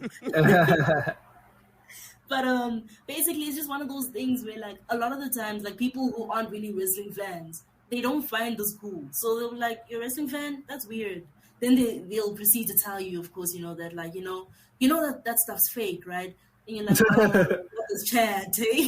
But anyway, then, like, being a black female wrestling fan, you're borderline weird. And now, more especially, like, in my country, here in South Africa, it's not really that big a sport. So it's one of those things where it's like, okay, you're definitely weird, So, like, I've always felt out of place in a way. I don't want that to sound sad. Like, now that I'm saying it sounds a bit sad. But, I've always just kind of felt a bit out of place, right? Because, like, I'll walk into a room and I'll be like, yeah, I'm a wrestling fan, But it did help in terms of, like, that became my interesting fact. Whenever someone's like, tell me an interesting fact about you. Now I have something. But anyway, it's one of those things where moving into the space of actually being in sports media, right? Mm-hmm. A lot happens. I only started being in, like, wrestling media in end of May this year, right? Oh, but wow. It's one of those things where I've already experienced a few awkward moments. And I found myself, especially because like I am a Black woman, right? So I found myself in situations where I might be the only Black person in the room, or might be the only female in the room. Most times I'm the only Black female, like altogether. So it's one of those things where I think the biggest thing that I struggle with, and maybe other people might struggle with it, maybe they don't, I don't know. But it's kind of feeling as though maybe you were only brought into a space, like as part of like some tokenism. You know, like feels like you just brought in to just, you know, be there for show, basically, you know. So yeah, and also another thing that happens, and it's happened to me quite often, where like I kind of get into a space, or I'm applying for something, then they ask me to write something or to speak on something that pertains to women's wrestling, right? Or women's sports, which is cool, right? Because like, yeah, you know, obviously it's better if a female who actually understands it then can write that. But it feels like then there's kind of like a disregard for women's sports altogether. It kind of gives off that vibe, you know? Where Like it's they like, put you in a okay, box. yeah, you know, it's like, nah, like just you cover that, you know? Like no one else is trying to cover that, so you just take that. So, I mean, like, it's always just those issues, honestly, that I think a lot of us face. And yeah, so also, like I was saying, right, like in terms of like me sometimes feeling out of place and feeling weird and all of that, whenever it comes to spaces where I am like the only Black female, I don't really feel awkward about it, you know? And I feel like that's actually kind of sad. Like, it should be one of those things where I should walk into a room or I should be in a space and I'm like, oh no, like, why is there no more representation of people like me? You get? So I think it's just one of those things. And I feel like also a lot of like female journalists, and I've seen it especially here in South Africa, a lot of female journalists lean more to like news rather than sports because, you know, sports is then considered more a masculine thing. You get? So I think that could be one of the things that perhaps could be debunked, maybe. Just so that, like, you know, we get more women involved in it and get more women like realizing that they can actually have a voice in this and we matter, you know? Yep. And I think, you know, on that point, Chinyere, of having a voice, I did want to ask you about speaking out, because last year that was a big thing in wrestling, where a lot of mainly women, you know, had stories of, you know, being abused, being, you know, sexually assaulted, being, you know, just made to feel awkward in spaces, mainly by like a lot of these men involved in pro wrestling, whether they be, you know, performers or promoters or fans or whatever. And I'm wondering like how you felt about, you know, that movement and, you know, a lot of these stories finally being told for the first time. I think there was like a bit of like, finally, in terms of like, these stories do need to be publicized. We need to know that these things are happening in the wrestling industry, right? But I was also, I won't even lie, I was triggered, right? Because I myself have been in this situation, just one situation, but it was a situation nonetheless, where someone, like I asked for a favor in terms of like getting into like, I wanted to break into the sports media industry and all of that. And the person was basically suggesting that in order for me to get that, I would need to have some sort of exchange with him, you get. And so I was triggered in terms of that. And I also know people who've been in such situations too. So it's like, you know, it's one of those things where you don't only just carry your pain in life, you carry other people's pain, people that you come across and all of that. So, but I think over and above all of that, it was more so a matter of me just being grateful for that. Like all of these stories are coming forward and we're getting to hear all of this, you know, cause I feel like it's better when the wrestling industry is more transparent and we actually see these things for what they are. Because then, like, now we, like, you know, you'll look at a wrestler and you'll be like, I love this wrestler. But then now you'll come across what they've done. And then you realize, oh, no, actually, I think I'm good without this wrestler, you know? So, yeah, I think it was definitely time. And I feel like it did change the wrestling game quite a lot. So, like, and I don't want to speak for you, Kris, but, like, I'll speak for myself in this next question. Like, I think as much as, I definitely want to be out here advocating for diversity and equality and all this stuff, there's probably blind spots in my life experience that, I'm definitely pro women. Like, I want the women to have just as much influence and just as many opportunities in this business as the dudes. But there's probably areas where I could get better at talking about stuff like this, Chinyere. So to me or Kris or, any guy that's out there listening, what can we do? Like, as fans, as people that cover this stuff, are there things we can do to make this space in professional wrestling better and more accommodating and safer for women? I think specifically with media, right? Like the sports media, combat sports media specifically, right? It's one of those things where I think it starts off in just before it even gets to a person being a part of actual media, where, sometimes there'll be an event happening, then maybe someone will voice out their opinion on something. And usually when it's a female, you'll come across these things where it's okay, no, you're just being overly emotional because you're a girl, because what, and you're like, that's not even it, hey? I'm just saying what my opinion is. So I feel like it's one of those things where that could be something that we might want to look at, reevaluate and actually listen, because, And I feel like that will also help in just letting women feel more welcoming into the sports media, because then they'll feel okay, it's okay for me to voice out my opinions. I won't be shut down. I won't feel like I'm going to be told that I'm being overly emotional or anything of the sort, And like I said with the other one also, just the whole thing of just stopping the restriction of women to just women's sports, Yeah.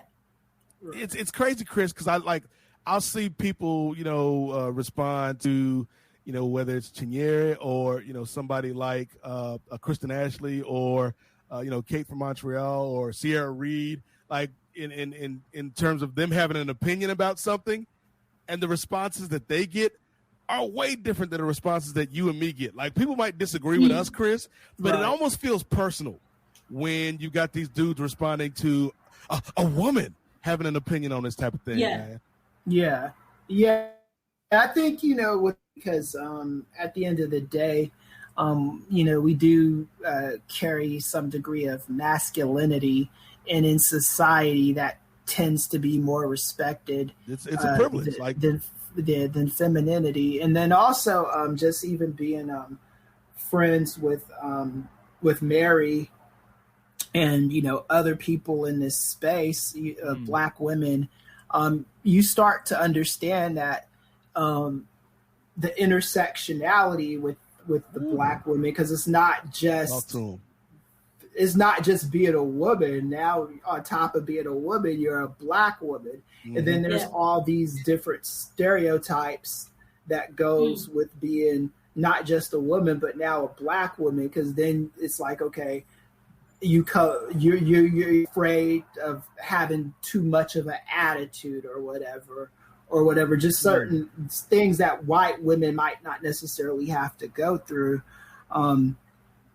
So I just kind of any woman that chooses to be in this space gets my respect. Yes. As Kevin Durant said, you the real MVP. Yeah. Any Black woman that chooses to be in this space gets my respect as well. Yes. I do have a question for you, Chinyere, because this is kind of something that I think we were this is better time than any to talk about. Did you see the Ric Flair Dark Side of the Ring? Dark Side of the Ring, yeah. Did you see that, and what are your thoughts on that? I saw the episode. Okay, so basically, I had been hearing about, the plane ride from hell since I was young, since I started watching wrestling and all of that. But I didn't know the degree, the extent to which everything was, Yeah. And specifically with the Ric Flair thing, I was like, oh no, this is bad. And then I think above that, it was the statement that he put out after that was not okay at all. Right. So I just looked at that statement and I was like, oh no, this isn't good. To be straight up nah, that didn't happen. meanwhile, there's like witnesses and, Yeah.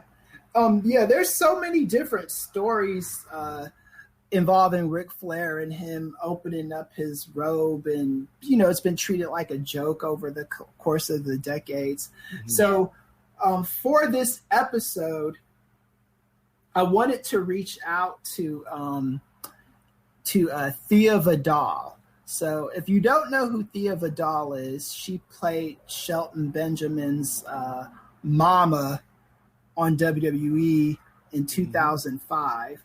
And she recants this story back in 2014 of how some middle-aged man who didn't know what the definition of no is kept revealing himself to her and kind of telling similar stories in that the stewardess in that Plane Ride from Hell episode told. She's a Black woman.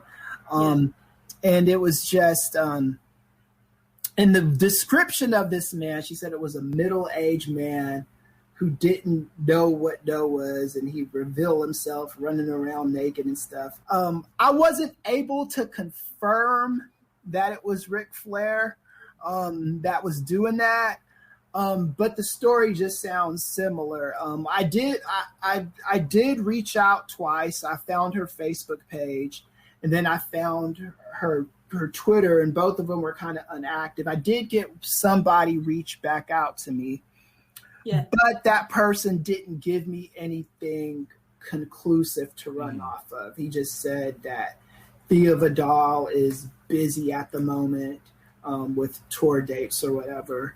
So I didn't, I can't confirm that it was Ric Flair that was doing that kind of stuff. But the whole point of this is, it's been played as a joke for so many years. Like you said, when you hear the story, when I heard it, I was hearing of it as like this kind of jokey frat boy situation that got a little bit out of hand, but everything was good afterwards and stuff. And then to watch this stewardess, and she was like, to see her tearing up, and then Tommy Dreamer with his bullshit, and then Ric Flair, and this is the thing I don't understand about Ric Flair, is like, why do you even have a publicist work for you if you're just gonna not do what they fucking tell you to do and go on your own way? I think, and the thing is, like, and I've said it, Kris, I'll go on record saying it, man. Like, Ric Flair to me was the greatest professional wrestler of all time. Like, that was my guy. Right. But at the same time, it's like, dog, like, you can't, like, there's no way you can hear these stories. There's no way that you can see the way he responded to this and been like, yeah, I'm still riding with Ric Flair. It's like, nah, like, I still got the DVDs. I still got, the Peacock. I can watch them old Ric Flair matches if I choose to, Chinyere. But ain't no reason to be still riding with this dude in 2021. Like, no. Like, definitely. You have unearned my loyalty, sir. You have unearned my support as a fan. And it's like, we gotta look at this bigger, folks. Like, I get it. I get that these are heroes of your childhood, heroes of your youth for a lot of the audience out there, man. But it's like, that doesn't excuse this behavior. And when you know better, you do better. And now that these things are coming to light, you've got to kind of reevaluate the way that you look at your heroes. And so, like, I'm glad in a way, Chinyere, that this happened, because this is a conversation that still needs to keep going. Because I felt like after a while, like maybe after a few months, like the speaking out movement started to lose a little bit of steam. And it almost felt like wrestling was like, hey, we got rid of those bad apples. We're all good now. It's like, no, that ain't the case. Like, there's still a lot of bad apples out here. They're just hiding better. And so when something like Dark Side of the Ring happened, it's shown a light back on the industry. And I'm glad, we're starting to get more of these abusers and more of these people that take advantage of their positions out of the paint. Definitely. And also, it's one of those things, right, where, like, even though, like, okay, we need to expose those who have done like such activities and all of those things in the past. We need to also create a space where we don't allow that to happen in current day, you know, Right. and going forward. So it's definitely important for us to have those conversations. I guess my last question for you before we get up out of here, Chi, is say there's some young girl listening to the Nubian Wrestling Advocates. I'm not Brandon Thurston. I ain't did the numbers. I don't know how our demographics is looking, Kris. Right. But let's say we got a contingent of, you know, wrestling fans that are female age, you know, 15 to 20. And they are interested in getting into wrestling journalism. They're interested in getting into sports journalism. They're interested in getting into this media bubble. Like, what advice would you give them, Chinyere? Like, what from your experience would you tell them in terms of these are some things that you can do to help yourself, and maybe these are some pitfalls and traps you can avoid? Well, the first thing, right, is have a LinkedIn account, right? Because then you're going to see a lot of things there. Make sure that you stay on all social media, like especially Twitter. I feel like Twitter's like, you know, okay, let me say for wrestling and for MMA, because those are my sports, right? Twitter is the place to be, because then you're gonna get a lot of mutuals who are actually interested in that, and you're gonna come across a lot of opportunities that way. Also, reach out to people. Yes, I used to be afraid to reach out to people a lot, but it's one of those things where, like, literally just reach out and be like, hi, I'd just like some advice in terms of, like, how I can get to where you are right now. And I've found that, like, there's no one that I've ever asked who's straight up been like, no. Like, some people don't respond, but it's probably because they're busy. I forgive them. But I think with most people, like, they're willing to help you. They're willing to help you get into the industry, especially, like, with the wrestling community. People in the wrestling community want to build the community up. So it's one of those things where they'll get you there. And I think just bet on yourself. Always bet on yourself. Don't, like, I know doubt creeps in a lot, especially, like, as a girl. You're going to be out here like, oh, will I actually be able to do that? Will I be accepted? And, you know, all of that. But you need to just take a chance sometimes.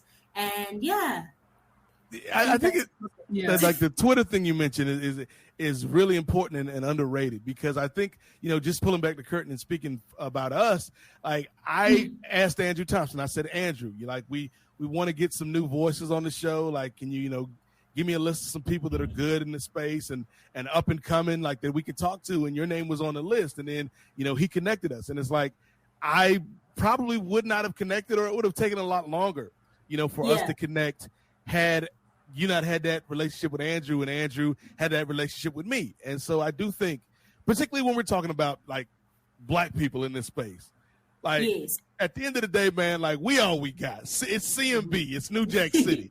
And I think, like, we have to, and that's part of why, going back to the last story, Chinyere, like, that's part of why I think that particular person rubbed me and Kris a bit the wrong way, because it's like, dog, we got so many talented people out here that we could be lifting each other up.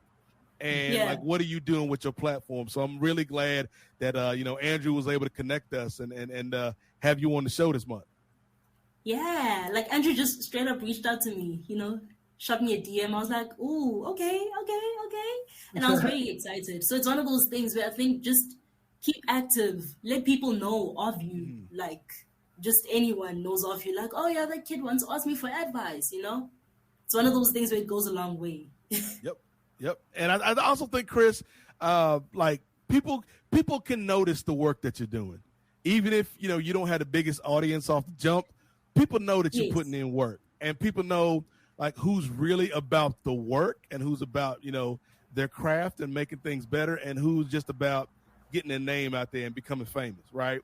And I think like, when you look at somebody like what Chinyere's doing, you're like, yeah, she's doing it the right way. And I think, like, to me, I'm always going to be somebody, Kris, that it's like, if you out there working hard, man, and I have an opportunity to put you on a little bit, I'm going to do it because somebody put me on. And you got to keep that thing going forward. Yeah, and the fact that you're so young doing this is a beautiful thing as well. When I was 20 years old, I was, you know, hungover, I was gonna say, was that when you was locked up for a minute, Kris? Was you in Cali? Yeah, probably, man. Like 20 was probably. I was probably a little bit older than that, but when I was 20, I was up to no good, man. So it's always good to see that you are. When I see young people in these positive spaces. Yeah. Doing the work that you're doing, Chinyere, it just really does kind of, because I'm a professor. That's what I do for a living, is teach, and it always makes me feel good to see, people like you in this privileged position that you're in, taking full advantage of it, man. I love it. I think it's great. Oh, thank you so much. Thank you so much, guys. No doubt. But yeah. See, like, Kris got multiple personalities. I'm gonna say this, Kris. And I'm sorry if this is a HIPAA violation, brother. But I'm gonna say it before we let Chinyere promote what she got going on. But like right now, like today, you talk to the Professor Kris. Like this Professor Kris, he's nice. He got some good opinions. He's very intelligent, smart brother. But then there's sometimes, like, you know how like Finn Balor got Finn Balor, right? But then there's sometimes he showed up as a demon. Yeah. That's Kris. Like sometimes most of the time you're going to get the Professor. Every now and then Moderna Kris come out. When Moderna Kris come out, you got to watch out, man, because you don't know what that brother going to say. And we might have heard a little bit of Moderna Kris early in the episode talking about Booker T. So, I heard that too. I was backstage and I was like, wow. I really want to go in there. Yeah. But we definitely want to thank you for spending some time with us this month, Chinyere. So before we let you go, let the people know what you got going on, promote anything that you got that you're really proud of, and let people know how they can connect with you on social. Okay, guys. So basically, I am not really I don't really have anything out right now at the moment that's like hot, but you guys can find me. Time out, TT. You know what I'm saying? I don't want to step on your toes. I'm gonna give you a little professional broadcaster tip here. So, okay. Like, if you don't have nothing going on, don't say it. Be like, well, I'm working on a couple things, and when I'm able to talk about it, I'll let you guys know. But I got a lot of things going on right now. Oh, okay. Because then they're gonna be like, oh, what she got going on? I need to know. Yeah, okay. Let me do that again. Okay, yeah, run that back. Okay, so guys, right now I don't have I'm already messing up. Right now I'm working on a couple of things, and they're sure to come out very soon. Just keep a watch out on my social media. Yeah, just keep a lookout on all my social media. You guys can find me on Instagram as well as on Twitter at Chinyere Okafor _. That's at CHINYERE OKAFOR _. I know it's long, but yeah, it'll be worth it, I promise. Awesome. And Kris, what you got going on, brother? Anything you can have upcoming, and let the people know where they can find you on social media, because your Twitter was blowing up this weekend, man. So you can just find me on Twitter at KMEasyDoesIt.com, or not .com, KMEasyDoesIt, period. This brother got a whole website out here. Yeah. But you can, that used to be my website. It's inactive, but anyway, you could that GoDaddy subscription ran out. Yeah, I just didn't re-up it because it seemed kind of pointless. I had one too, man. I had I think I had Squarespace, and I just kind of let it lapse because I wasn't doing anything with it. Yeah, that was mine, was Squarespace as well. So, but anyway, and I'm just I'm still like working on my dissertation for my school, because I should be have my PhD by the first quarter of next year. So I'm excited about that. And then me and the girlfriend look to be starting a family here soon. So in a year or whatever. So we'll see how that goes. Look, I could do a lot between now and March to get dumped. So don't congratulate me yet.